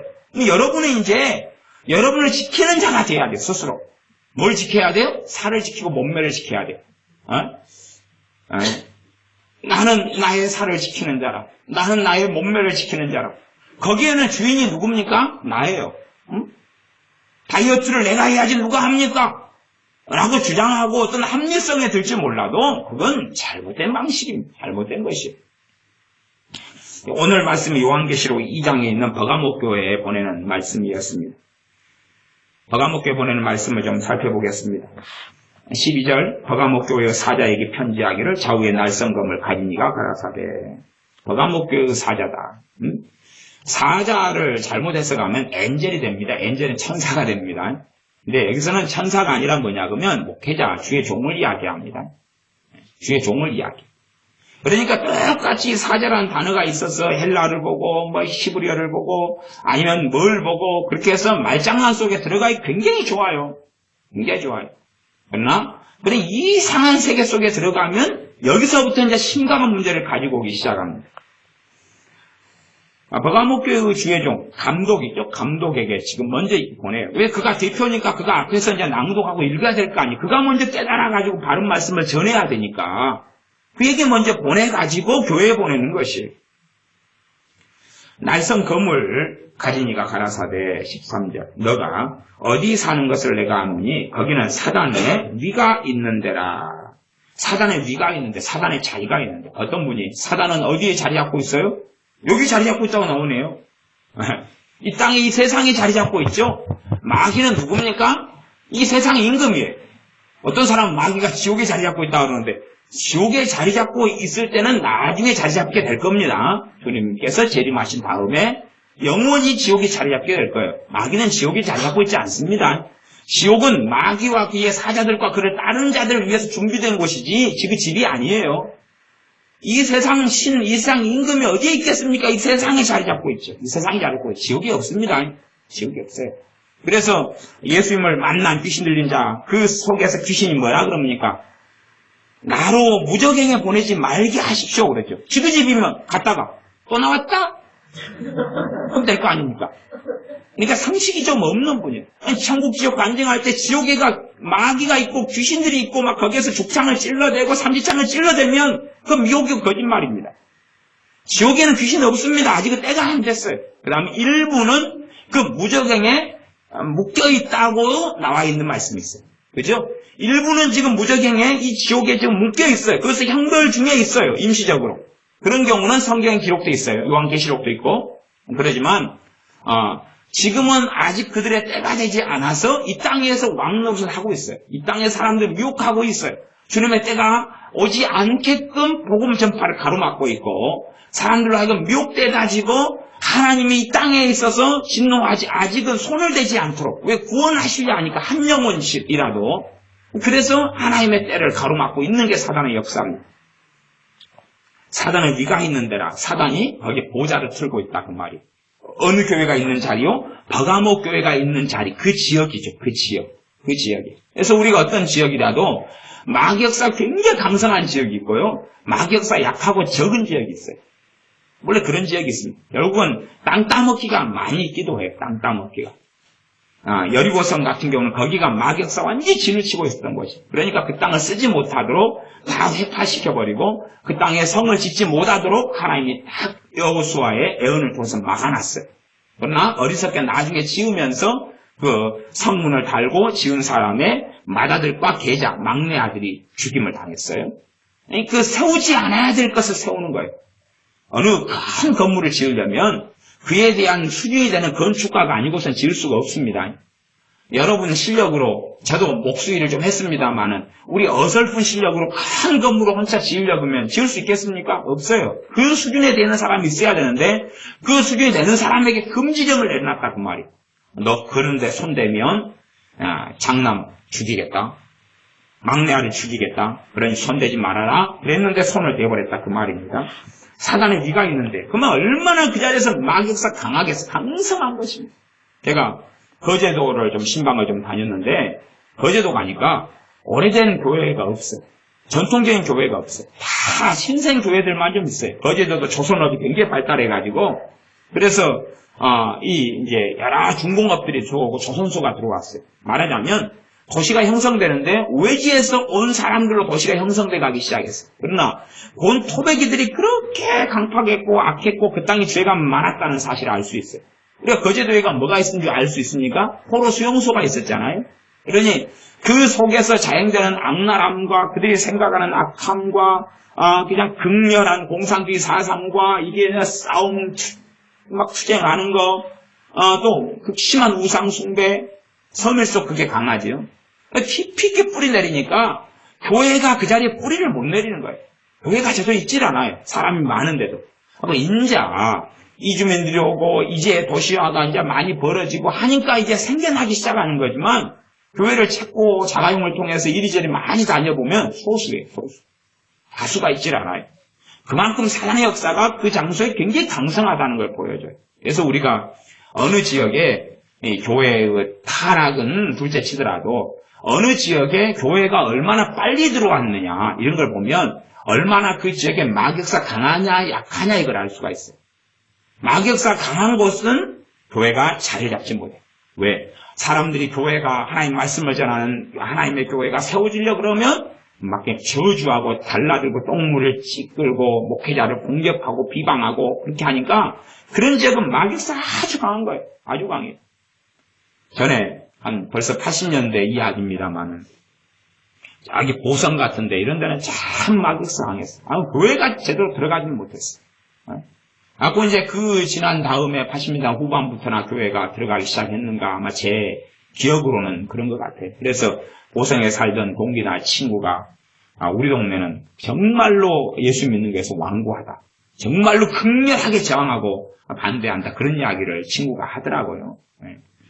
제가 전도를 하고 하는데 그런 이야기를 하더라고요. 그 토백이니까. 저야 이제 보성에서 제가 사범되니까 교생 필습도 하고 또 거기서 또 지내고 그래서 또 보성에 심지어 교회 전사로 또 부임해 가기도 했고 그러니까 보성에 대한 것을 조금은 제가 알고 있습니다.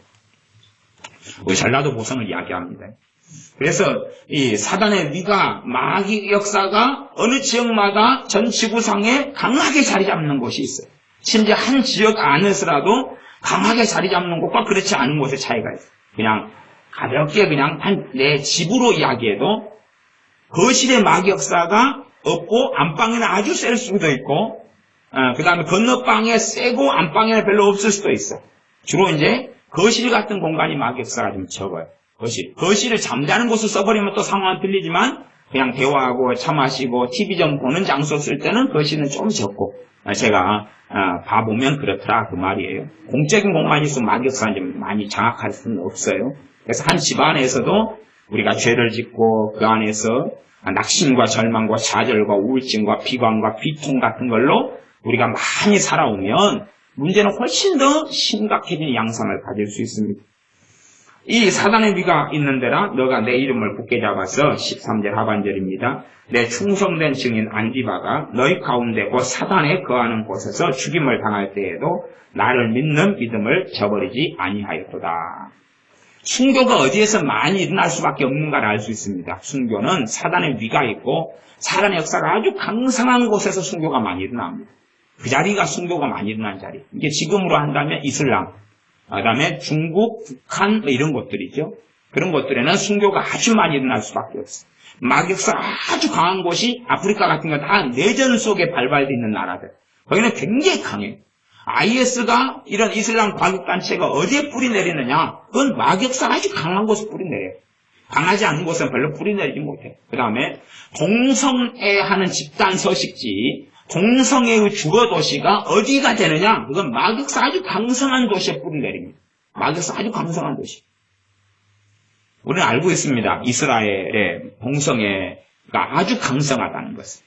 왜? 거기는 주님을 아직도 부인하는 적그리스도의 세력이 되어서 살아가기 때문에 물론 유대인들이 하나님께 돌아와야 되고 부흥이 있어야 되고 변화가 있어야 됩니다만은 지금 현재 상태에서는 10,000명 정도 좀 넘는 유대인들만 믿을 뿐이고 그들도 핍박을 당하고 있고 나머지 유대인들은 극렬한 적그리스도의 세력으로 살아갑니다. 또한 거기에는 동성애의 심각한 주거지가 있기도 합니다. 전 세계에서 아주 알아주는 동성애하는 그런 도시가 하이판가 뭐 어딘가 뭐 그런 것 같은데 그런 곳이 있기도 합니다.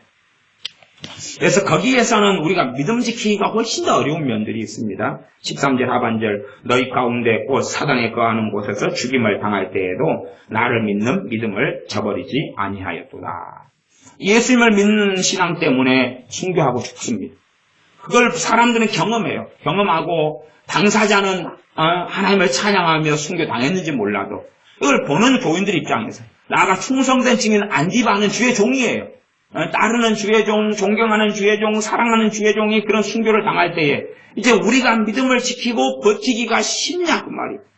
저렇게 신실한 주의 종이 저렇게 비참하고 참혹한 죽음 속에 내 동생이 찾았는데 그때 하나님은 어디에 계십니까? 라고 질문할 수 있다 그런 말이에요. 그러면서 미혹에 들어가고 그러면서 절망에 들어가고 그러면서 불신앙 속에 들어갈 수 있습니다. 그러나 버가모 교회를 칭찬했던 것은 그런 상황 속에서도 너희가 나를 믿는 믿음을 저버리지 않았다. 이 사단의 위가 있는 데서 신앙생활을 하는 것은 그렇지 않은 것보다 훨씬 더 어렵습니다. 신앙생활은 훨씬 더 어려워요.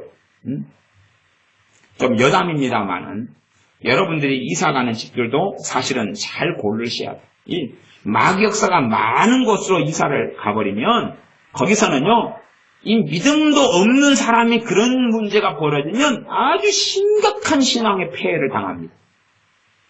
내가 믿음이 있는 사람은요 거꾸로 마귀 역사 많은 집을 사가지고 돈을 벌 수도 있습니다. 무슨 말인지 아세요? 마귀 역사가 아주 강한 집은요 거기에 마귀 역사 진을 쳐가지고 다 망해 나갑니다. 그 집에 들어오면 암이 걸려서 죽고요. 마귀 역사가 아주 강하면 그 집에 들어오면 다 사업이 망하고 가족은 이혼하고 그럽니다. 지금 어떤 샤머니즘을 이야기하는 게 아니고 어느 장소와 어느 집에 마귀 역사 깊이 있게 장악된 곳들이 있어요.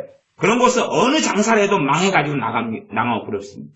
그러면 믿음이 정말 좋은 사람들은 그것을 가만히 놔두면 가격이 올라가겠어요? 떨어지겠어요? 떨어지죠? 그러니까 시가 2억짜리가 나중에 5천만 원이 돼버려요. 그렇게 내놔도 아무도 안 사가요. 그럼 뭐 하면 돼요? 인수하면 되죠. 그리고 그걸 깨끗하게 믿음 속에서 예배드리고 기도하고 찬양하면서 정의정돈하면 돼요. 그러면 이제 잘 돼요. 거기서 살고 거기서 찬양하고 예배하고 잘 돼요. 잘 되니까 이제 사람들이 볼 때도 시가 2억이 살아나는 거예요. 그래서 이제 2억 주고 팔고 이제 또 다시 그런 데를 사냥감을 물색할 수 있지. 반농담 반진담입니다. 근데 거꾸로 믿음이 없는 사람은요, 거기 싸다고 들어가가지고 망조가 되는 것입니다. 왜? 싸니까 내가 가지고 있는 돈하고 지금 맞잖아요. 맞아요. 응답이라고 생각하지요. 지금 내 믿음의 역량을 벗어나는 곳에 들어가면 힘을 발휘하지 못하고 죽어버리는 것입니다. 불씨가 조그만데 여기다가 생솔까지를 얹어요. 탈 것 같지만 불씨가 약할 때는 이 생나무를 얹으면서 불이 죽어버려요. 그러니까 불씨가 약해요. 이게 젖은 나무를 얹어요. 젖은 나무를 얹으면서 죽어버려요. 근데 불씨가 아주 강해요. 막 화력이 엄청 좋은 나무가 불타오르고 있어요. 거기에는 젖은 나무로 얹어도 죽지 않고 그걸 기름기를 말리면서 물기를 말리면서 이제 살아납니다. 그래서 마격사가 아주 강한 곳에는 들어가면 여러분의 믿음이 어중간하다 그러면은 많이 기도하고 많이 찬양하고 하나님을 정말 사랑하는 가운데 한참을 머물러야 돼요. 반년, 1년까지라도 머물러야 돼요. 하루아침에 이 집을 주님께 드립니다. 예수님의 보혈로 뿌립니다. 덮습니다. 이상 끝. 그게 가능했다면 그러면 우리 도시나 좀 다니면서 해주세요. 길거리마다 집집마다 다니면서 좀 해주세요. 다니면서 예수님 피, 예수님 피, 예수님 피, 예수님 깨끗하게 되라. 도로 깨끗하게 되라. 깨끗하게 되라. 다 떠나가라. 다 떠나가라. 그래 해주세요. 그게 될 것 같습니까? 아니요. 한 자리가 더러워지는데도 시간이 오래 걸리고요. 한 자리를 다시 깨끗하게 하는데도 시간이 오래 걸려요. 그러나 믿음으로써 계속 대신에 막 사단의 공격은 많이 받아요. 그러면서 이걸 깨끗하게 해나가는 과정과 여정이 필요할 수밖에 없는 거예요. 그러지 하루아침에 한순간에 기도 한 번 했다고 주님 이곳을 주님께 드립니다. 아멘 끝. 아니면 유명한 목사님이 와서 예배 한 번 드려주니까 마귀에서 다 떠났다. 아멘 끝. 아니요. 예배 드릴 때 떠난 것처럼 보여도 예배 끝나고 3일째 한번 돌아 들어가가지고 또 같이 놀자 그럽니다. 여러분의 믿음을 통하여 장소와 자리를 깨끗하게 만들고 거룩한 곳으로 만들어야 돼요. 거룩한 곳이 있는 건 당연하지 않습니까? 그러니 하나님께서 임하신 거룩한 산 신의 산이 있고 그 신의 산에 모세가 왔더니 호렙산에 왔더니 너가 선 곳은 거룩한 곳이니 내 발의 신을 벗으라 그러지 않습니까? 거룩한 장소, 하나님께 임하신 장소에 있는 것처럼 우리가 그하고 살아가는 곳을 깨끗하게 만들 수 있고 더럽게 만들 수 있어요. 이게 더럽게 만드는 마격사가 아주 많게 되면 거기를 똥구더기다 그래. 똥구더기.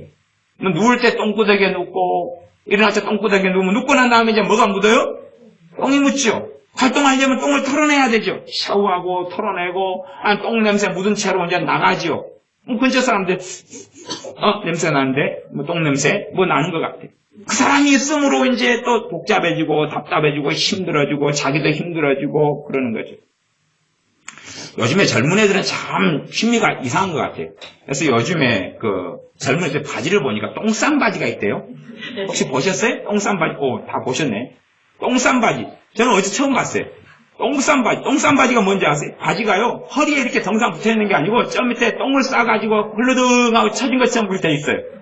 핫바지도 아니고, 쫙 갖고, 이게, 말하자면 엉덩이가 어디 있냐고, 엉덩이가 저기 무릎, 허벅지 있는 데가 있어요. 허벅지 있는 데가. 똥싼 바지. 갖고 젊은 애들 입고 다니니까 엉덩이가 쫙 밑에 내려와 있어요. 똥을 싸면 똥이 그냥 푸지직하고 내려와가지고 바지를 철렁철렁 있는 것처럼 그래요. 똥싼 바지. 젊은 애들 이걸 입고 다니더라고요. 그래서 세상에 참 미안한 세상이 다 됐다. 내가 똥구덩이에 누웠다가 자고 일어나가면 똥싼 바지, 똥을 잔뜩 싸가지고 입고 가는 것 같아요. 여러분 옛날에 소 키우고 소 돌아다닐 때 얼마 똥 잘 쌉니까? 하고 뒤에 똥 받침대를 놔두고 다녔잖아요. 그래서 그거 가지고 나중에 걸음도 쓰고 다 그랬잖아요. 얼마 똥을 많이 싸대니까 밑에다 받침대를 놔줘야 돼요. 그래도 너무 잘 싸니까 이걸 넘치잖아요. 길바닥에 막 소똥으로 여기에 깔려서. 그래서 소똥은요, 풀만 먹으니까 냄새가 없잖아요. 없어서 어릴 때는 그랬습니다.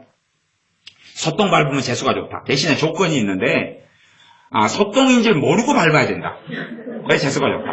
응? 개똥 밟으면 재수가 나쁘다. 그런 거예요. 그러니까 저기 전방에 소똥이 보이면 그때부터 눈을 감습니다. 하늘을 쳐다봅니다. 오르고 밟아야 되니까. 그래서 소똥을 밟습니다. 그날 재수가 좋으려니까. 참 이런 미신들이 너무 많았어요. 그 다음에 소똥이 전방에 있습니다. 그래서 뒤로 돕니다. 뒤로 걷습니다. 저걸 밟아야 되거든요. 아까 어릴 때는 소똥 밟으려고 애를 썼습니다. 몰래 밟으려고. 그래 재수가 좋으니까. 개똥은 재수가 나쁘니까 안 밟으려고 애를 썼죠. 아까 소똥이 길바닥에 항상 널려 있었어요. 소를 많이 키우고 끌고 다니고 이쪽도 다 논이었어요. 논이어가지고 그랬습니다. 양계장이 있고 논 있고 그 다음에 물이 많이 차니까 이쪽이 전부 다 미나리 밭이었어요. 미나리 밭. 그래서 미나리 하루 1일 다니고 이랬던 곳이 이쪽 동네에 드립니다. 그래서 이 마귀역사 강한 곳에는 믿음에 대한 시험도 강하고 믿음에 대한 공격도 강합니다. 마귀역사 강한 곳은 알죠? 들어가면 근처가 다 뭐가 있어요? 무당집이죠. 점쟁이가 있고 무당집이 있고 근처에 술집이 있고 그런 곳에 자리 잡아요. 그런 곳에. 그러니까 근처에 무당집이 있다, 간판점이 있다 그러면 그런 데 들어가면 그냥 이제 여러분 충만한 믿음을 가지고 들어가도 사실 버티기가 좀 어려운 장소가 그런 장소가 됩니다. 14절 그러나 너에게 두어 가지 책망할 것이 있나니 거기 내게 발람의 교훈을 지키는 자들이 있도다. 발람이 발락을 가리켜 이스라엘 안에 올무를 놓아 우상의 제물을 먹게 하였고 또 행음하게 하였느니라. 이와 같이 내게도 니골라 당의 교훈을 지키는 자들이 있도다. 이 버가모 교회가 주님을 믿는 믿음은 안 버렸는데 이들 안에 뭐가 들어와 버렸냐 그러면 발람의 교훈을 지키는 자들이 들어와 버렸다 그 말. 발람의 교훈을 지키는 자들. 주님께서 그걸 책망한다는 이야기입니다. 그러니까 사람들은 자기가 뭘 믿는지 예수를 믿고는 있어요. 믿는 믿음은 저버리지 않았으니까. 그러나 그 가운데 어떤 이들은 심각한 신앙의 훼손이 들어와 버렸습니다. 말하자면 미혹이 들어왔어요. 미혹이. 그런데도 이 버가모 교회 교인으로 지금 머물러 있는 것입니다. 초대교회에 핍박이 있고 순교가 있는 때를 지나고 있는데 이들에게 뭐가 들어왔냐 그러면 발람의 교훈이 들어왔어요. 발람의 교훈을 지키는 자들이 있어요. 그럼 발람의 교훈이 첫 번째는 어떤 뜻이냐 그러면 이 발람은요 선지자입니다. 선지자인데 이 마음 안에 명예욕과 탐욕이 가득했어요. 이게 이제 육의 소욕인데 이게 계속 일어났는데 환경이 안 됐을 때는 이걸 좀 멈춰 있었습니다. 이 자기가 가지고 있는 이 육에 대한 열망, 돈에 대한 명예에 대한 열망이 멈춰 있었어요.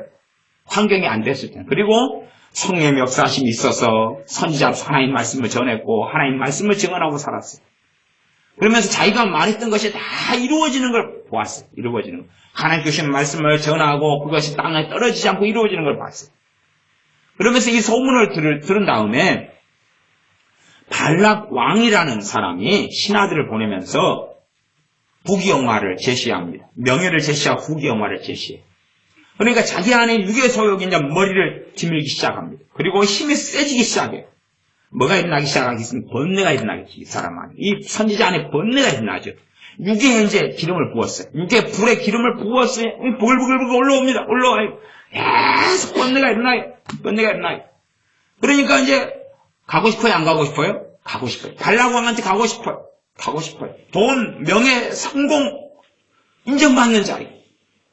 성경에는 선지자들은 이 엘리야나 엘리사성 선지자 정도 빼놓고는 인정받은 선지자들이 없습니다. 부귀와 명예와 인정을 받은 선지자들이 거의 없습니다. 달면 삼키고 쓰면 뱉었습니다. 또 엘리야 선지자 같은 경우는 전반기도 그랬지만 후기까지도 인정을 받지 못했어요. 왕도 그냥 저주하고 공격하고 엘리사 선지자 정도 때나 왕도 아버지요 그래 불렀습니다. 그러지 다른 선지자들은 거의 그렇지 않았어요. 그러니까 말하자면 이 발람 선지자 같은 경우도 선지자 노릇하고 선지자로서 사역을 하나님 앞에 하고 있어도 별로 원하는 명예와 영광은 별로 얻지 못했다는 걸 생각할 수 있어요. 그러니 사실은 무명한 사람으로 있다가 이름은 알려졌는데 이제 이름은 알려졌어요. 그래서 당신이 하는 거 왕의 기회까지 발락 왕의 기회까지 들어갔어요. 그건 뭐예요? 자기가 원하는 영광을 얻지 못했는데. 그래서 육의 소욕이 일어나는데 자기 입장에서는 너무 감사하게 소위 말하면 하나님의 응답이라고 생각할 수도 있겠죠. 발락 왕이 신하들 보내왔어요. 와라. 내가 원하는 일만 해주면 당신이 원하는 걸 다 주겠다. 다 주겠다. 이게 계속 일어나니까 발람 선지자가 기도합니다. 하나님, 갈까요, 말까요? 갈까요, 말까요? 갈까요, 말까요? 하나님께서 가라 그럽니다. 근데 가라는 응답과 음성이 입장에서 해석의 입장이 틀립니다. 기쁜 마음으로 가라. 그런 거라고. 갈 테면 해봐라. 갈 테면 가봐라 하고 어떻게 갔겠습니까? 제가 보기에는 갈 테면 가봐라예요. 정말 가고 싶냐? 가봐. 가봐. 어찌되나. 그런 거예요. 그런 건데 이게 선지자는 어떻게 받아들이냐면 가라. 내가 기뻐하노라. 이렇게 받아들인 거예요.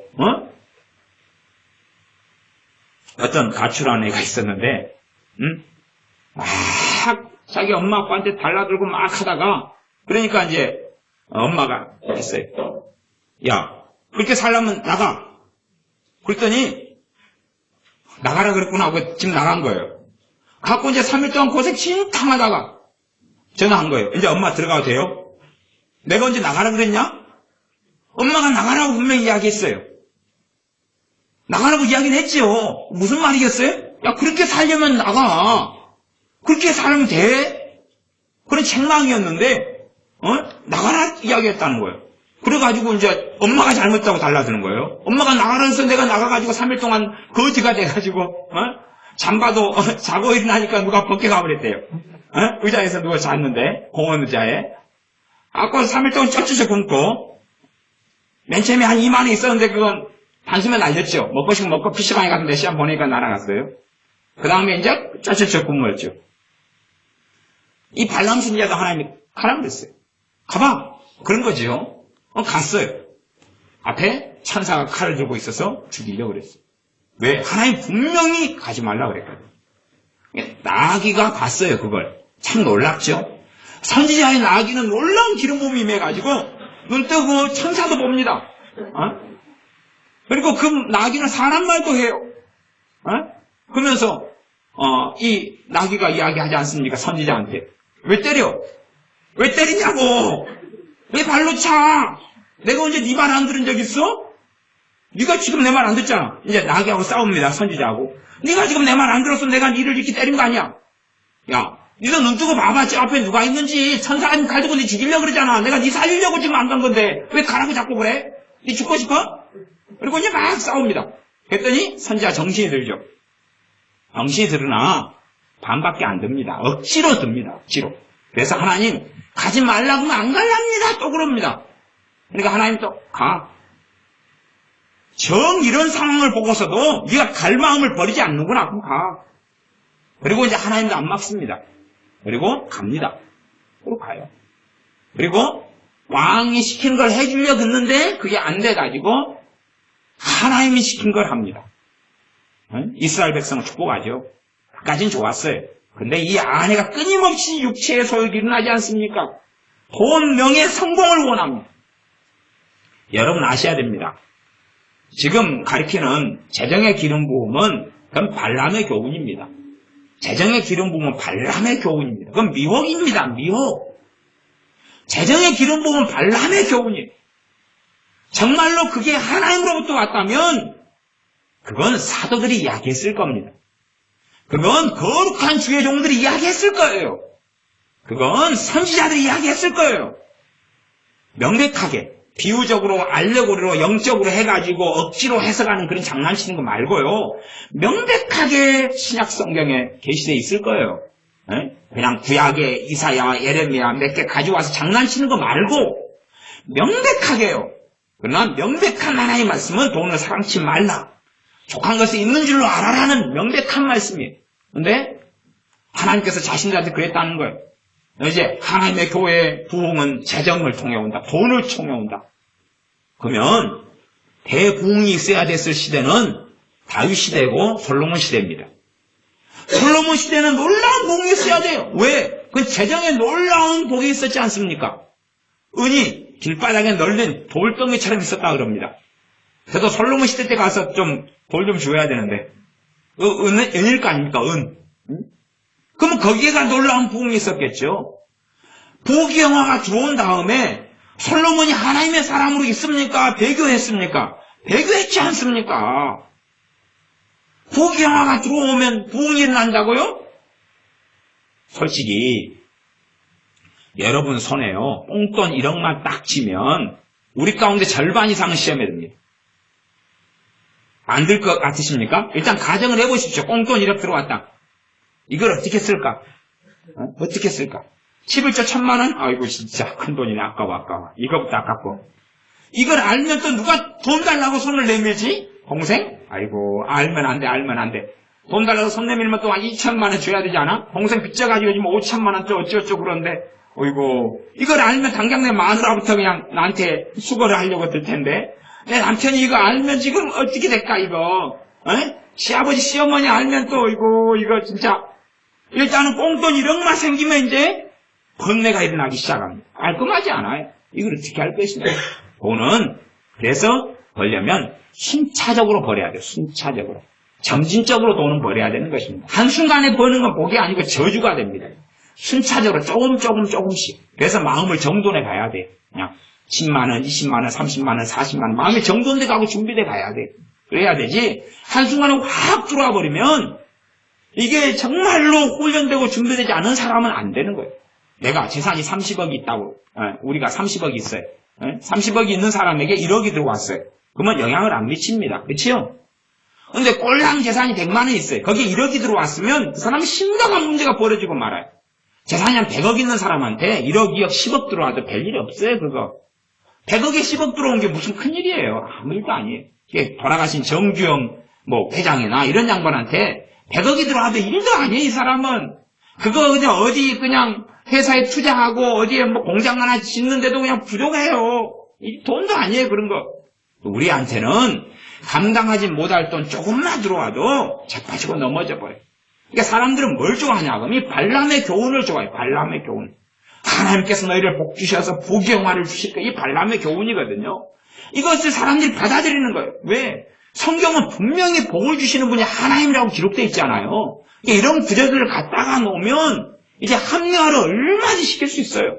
발람의 교훈을 전하는 자들이 성경을 가지고 했지 성경 밖에서는 별로 안 했을 거예요. 그다음에 성경 가지고 좀 장난치고 소위 말하면 계시 하나님이 자신에게 뭔가를 이야기했다. 그럼 발람의 교훈을 받는 사람들이 이 땅에도 가득합니다. 가득해요. 발람의 교훈을 받는 사람들은 이미 증거하고 있어요. 그 사람 말로.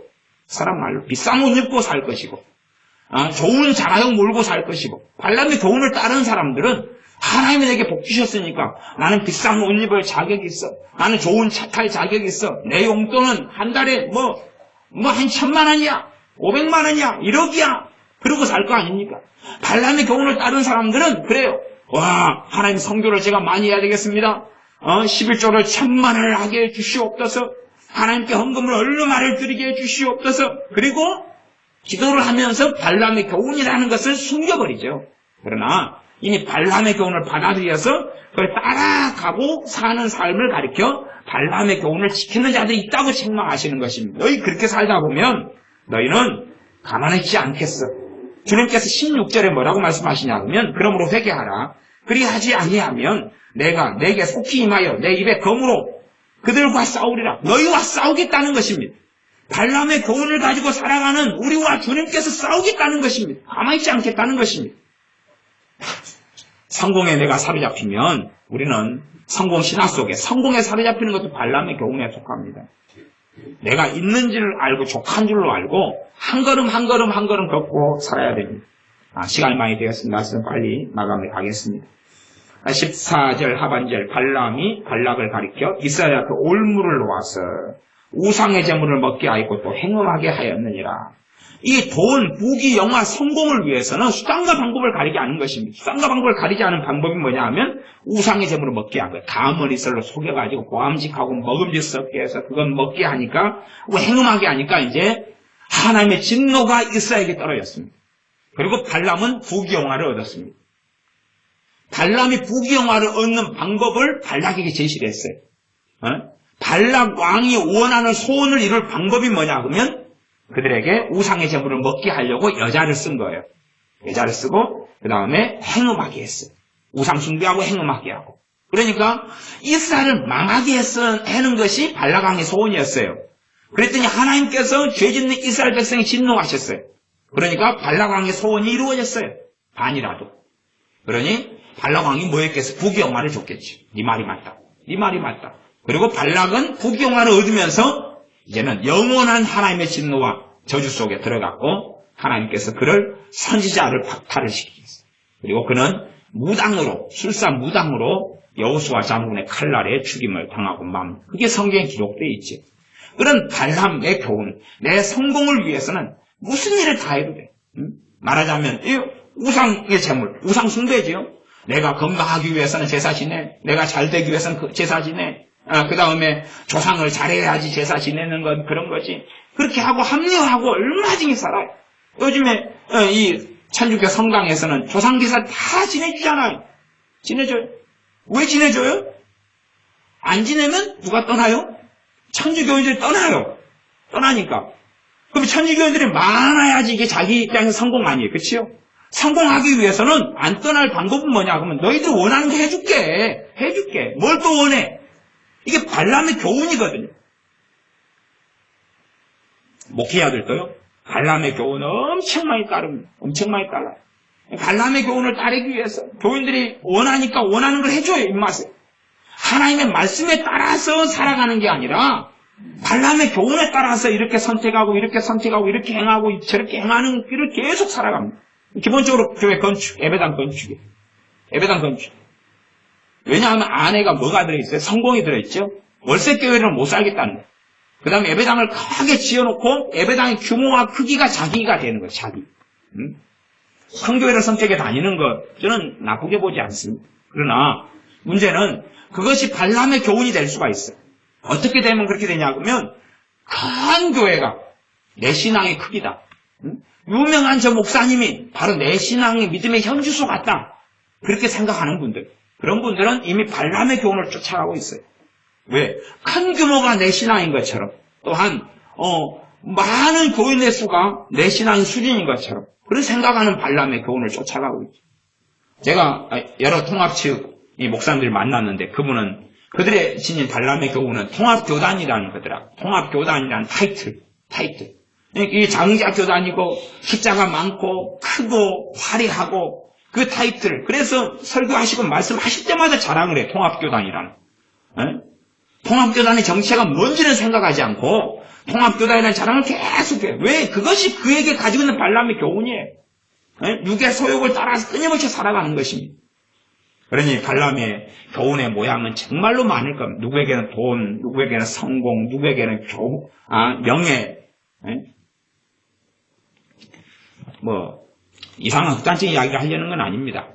그런데 이제 우리 조영기 목사님도 제가 존경하는데 WCC 쪽으로 가담한 거에 대해서는 참 불운이고 잘못된 길을 걸어가셨다.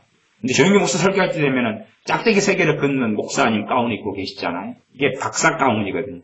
조영기 목사님 명예 박사를 많이 받으셔서 그러지만은 짝대기 3개를 긋고 강단에서 설교를 사실은 이것도 뭐냐 그러면 발람의 교훈 중에 하나예요. 제가 극단적으로 그분을 판단하는 건 아닙니다. 근데 그런 세태가 상식적으로 교회들 안에, 목회자들 안에 그냥 다 들어와 버렸다는 이야기입니다. 다 들어와 버렸어요. 저희 신학대학원 선배 중에 한 분이 소강성 목사님이라고 유명한 교회 목사님. 그분도 짝대기 3개 입는 가운, 그분은 박사를 가지고 계셔요. 목회학 박사인가 그럽니다. 짝대기 3개 딱딱 긋고 이렇게 하잖아요. 짝대기 3개는 박사 가운이에요. 이게 목사 가운이 아니고. 목사 가운 위에 짝대기 3개를 긋어요. 한 개가 학사예요. 그러니까 한 개는 2등병인데 그거 긋고 설교당에 서기는 그렇잖아요. 그 다음에 2개가 석사입니다. 2개 가지고도 그렇잖아요. 최고 등급이 3개예요. 사실은 근데 그분들이 뭘 모르시는 거예요. 더 위에가 있다는 걸 모르신 거예요. 더 위에는 병장이 있습니다. 병장 가운은 짝대기 4개. 또 모르시는 거예요. 그 위에가 하사가 있습니다. 하사가. 옛날 계급장은 짝대기가 더 일자로 돼 있어요. 옛날 계급장. 그 위에가 중사가 있고 그 위에 상사가 있고 그 위에 1등 상사가 있어요. 짝대기가 그 위에 짝짝짝짝 올라가시는데 그걸 모르신 것 같아요. 그래서 1등 상사, 물론 그보다 계급 높은 분들이 굉장히 많습니다만은 짝대기 숫자로 하면 아마 1등 상사가 최고 높을 것 같아요. 짝대기가 그러면 총 8개. 이 정도 딱 그어야지. 3개가 뭡니까? 추적하게. 그래서 목사님들이 명예욕에 사로잡혀가지고 박사를 따려고 그렇게 애를 쓰십니다. 다 넘어가셔요. 그래서 제 아는 목사님도 지금도 박사 따려고 애쓰고 미국에 돈 내고 있고 한국에 계시면서 막 그러기도 하고 자기가 못하니까 자식들이 이제 유학 보냅니다. 없는 돈으로 그냥 빚내가지고 제 아는 어떤 목사님은 자식 유학 보내놓고요. 그 빚더미에 지금 쪼들려가지고 완전 난장판인 어떤 목회를 하시는 분도 있어요. 빚이 그냥 유학 1년에 보내면 5천, 7천, 1억 들어가잖아요. 잘 보내는 유학은 1억입니다. 1억 가뿐하게. 그건 무슨 목사 월급 얼마 받아가지고 어떻게 합니까? 그러니까 이 돈 끌어내고 저런 끌어내고 심지어 교회에 있는 돈까지도 이제 몰래 이제 회계에 유용하셔가지고 그냥 완전 난장판이에요. 네? 어떻게 그렇게 삽니까? 그런 분 가운데 한 분은요, 자식이요, 나는 유학 보냈다 그래서 어떤 목사님 대학생인 줄 알았어요. 물어봤으니까 초등학생이랍니다. 나는 목사님 자식 유학 보냈다 그래서 대학생이고 청년인 줄 알았어요. 그러면 좀 타당성이 있잖아요. 초등학생이답니다. 그것 때문에 빚을 또 어이구 엄청 지고 있어가지고 이번에 그 교회에서 아는 교회인데 교회에서 당회를 열어가지고 재직회를 열고 해가지고 목사님 빚을 몇천만 원 갚아줬대요. 에? 이런 하여튼 발람의 교훈은 종류가 굉장히 많아요. 굉장히 많아요. 그럼 발람의 교훈을 벗어나야 됩니다. 벗어나야 돼요. 그래서 그 세계 속에 들어가서 악한 괴계를 끊임없이 냅니다.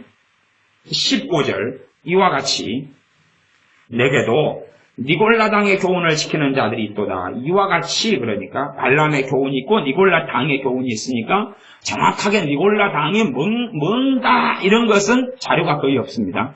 자료가 거의 없는데 과거에 이제 교부들이나 이런 하나님의 사람들, 속사도들이나 이런 사람들이 니골라당의 교훈에 대한 자료를 이 발람의 교훈과 행음과 우상숭배 속에 살아가는 신자들의 어떤 믿는 자라고 하는 자들의 양상이 니골라당의 교훈이다. 이런 것들을 밝히는 자료들만 좀 있습니다. 그리고 니골라당을 또 7 사람 중에 한 분인 니골라가 만들었느냐 그렇지 않느냐 해서 정답 자체가 없습니다. 그러나 이런 니골라당의 교훈을 지키면서 하나님 말씀을 어그러지게 잘못된 길로 걸어간 사람들이 많다. 그렇게 성경은 명백하게 말씀하고 있습니다. 그러면서 16절에 그러므로 회개하라. 그리하지 아니하면 내가 내게 속히 임하여 내 입의 검으로 그들과 싸우리라. 이렇게 말씀합니다. 그러므로 우리가 바른 말씀 앞에 선게 두는 것 같고 우리가 겸손하게 역사 이르로 하나님의 사람이 참 많았습니다. 깨어있으며 주님을 사랑하며 성령 충만한 종들이 왜 없었겠습니까? 그렇죠? 왜 없었겠습니까? 그러니 우리가 경건서적들을 많이 읽는 것이고 현대에 나오는 경건서적은 별로 이렇게 지금 현 시대의 사람이 쓴 것은 가볍습니다. 이러한요 복지의 시대에 살아가는 사람 가운데 정말로 경건한 사람은 잘 나오기가 어렵습니다. 나오기 어려워요. 차라리 가난하고 헐벗고 없는 시대에 부귀영화도 없는 시대에 이런 시대에 사는 사람 가운데 정말 주님과 가까운 사람이 많습니다. 그러니 그런 사람들 속에서 또 요즘 목회자는 저도 어차피 월급은 조금 어떻게 받는다고 어떻게 해도 뭐 굶어 죽지 않고 잘 살고 있지 않습니까? 양복도 많고 10벌 정도는 있는 것 같고 그러니 잘 먹고 살지 않습니까? 뭐 저 같은 경우도요 전 세계로 따지면요 제가 상위 20% 안에 들읍니다. 상위 20%가 뭔지 압니까? 전 세계 사람들의 30세끼 먹을 수 있고 잠자자리 있는 사람이 20% 안에 드는 사람들이에요. 그러면 우리 교회 교인들 안에 다 20% 안이지 않습니까? 자, 전세든 사골세든 월세든 자기 집이든 잠자고 있지 않습니까? 혹시 여기 여인숙에서라도 자고 오셔도 그 잠자고 있는 것이었어요. 혹시 저기 공원에서 혹시 주무시고 오시는 분 계십니까? 차량을 하셨을 수 있겠지만은 또 술 한 잔 잡수시고 또 누워서 주무실 수 있지만은 잠잘 곳이 없어서 그러시진 않았을 거예요. 그러니 다 잠자고 있었지. 다이어트 하려고 한 것이지요. 살 빼려고 한 것이지 먹을 게 없어서 한 것이진 않잖아요. 그 다음에 굶어 죽기 전에는 찾아보면 알바자리도 일자리 다 있는 거예요. 큰 돈을 만지기 위해서는 일자리가 없어도 작은 돈 만지기 위해서 할 수 있어요. 작은 돈을 만지고 먹고 살기 위해서는 우리나라요 대강 아무 장사라도 하면 돼요. 안 될 것 같습니까? 인터넷상에서 물건 좀 싸게 사가지고 몇만 원치라도 화장품 같은 거 얼마 싸요? 그 길바닥에 이렇게 내놓으면 돼요. 그러면 이게 풀칠은 합니다. 인터넷에서 화장품 이렇게 파운데이션 이런 거 1,000원이거든요. 잘 사면 1,000원짜리 가져가서 길바닥에 2,000원에 팔면 안 살 것 같습니까? 1,500원에 사면 살 것 같잖아요. 500원 차익이 남는 거예요. 그렇게 해서 하루에 20개만 팔아도 10,000원 아닙니까? 길바닥에 나 앉아있으면 누가 왜 안 가져가겠어요? 얼굴에 수검등 칠하고 앉아있으면 더 잘 사갑니다. 눈이 흐리멍텅해가지고 머리는 안 감고 부리부리 해가지고 하면 더 잘 사갑니다. 여기까지 하나 얻고 나와보세요. 하루 50개도 팔립니다. 장사는 수단이에요, 수단. 감동이 잘 가요, 사람들한테. 50개만 차익이 500원만 해도 얼마입니까? 525예요, 525. 대한민국에는 먹고 살만해요. 우리는 다 상 20% 안입니다. 지구상 인구 가운데. 그런 시대에서는 정말로 거룩한 말씀의 사람이 나오기 어려운 시대입니다. 목회자가 돼도 안 굶어 죽어요. 그러니 과거의 하나님의 사람들, 100년 전, 200년 전, 300년 전, 400년 전, 500년 전 얼마나 하나님의 사람이 신실하게 많았습니까? 기독교 고전들 얼마나 많고 경건사제가 얼마나 많습니까? 현대에 그냥 잘 먹고 잘 살고 살이 피덩피덩해지고 그런 사람 이야기 듣지 마십시오. 현대에 글 쓰고 뭔가를 웃기는 이야기, 이쁘다고 잘생겼다고 잘났다고 학벌 좋다고. 아니요.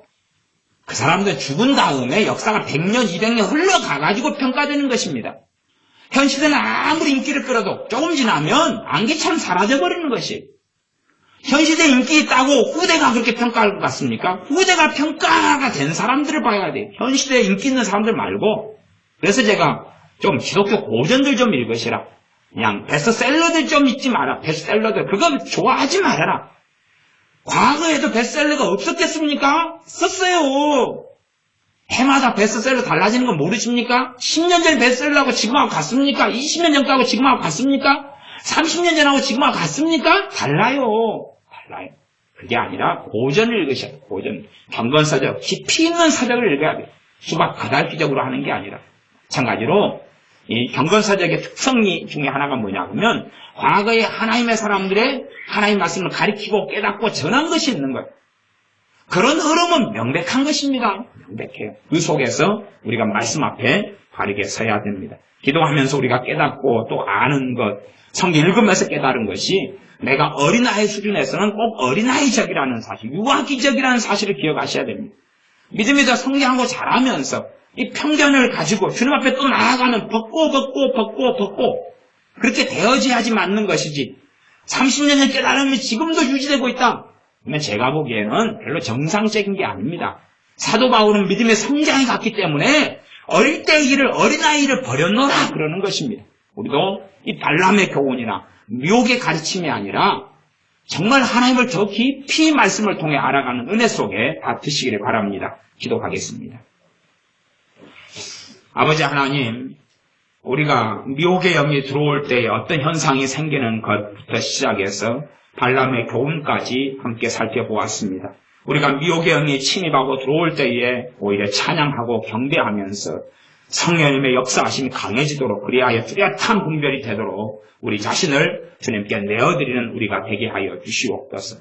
미혹의 영이 침입하여 번뇌가 일어날 때에 오히려 순종이라는 미명 속에 귀신의 음성을 받아들이고 감동을 받아들여서 미혹 속에 들어가는 어리석은 자녀들이 없게 하여 주시옵소서. 미혹의 영이 벗겨지게 하시며 또한 우리가 깨닫고 알았던 것 단단한 것을 잘못 먹으면 취하고 연치고 심지어는 멸망으로 나아간다라고 말씀하셨사오매 우리가 하나님 은혜 속에 잘 먹을 수 있는 것들을 먹으면서 믿음이 성장하고 자라가는 우리가 되게 하여 주시옵소서. 예수님의 이름으로 기도하옵나이다. 아멘.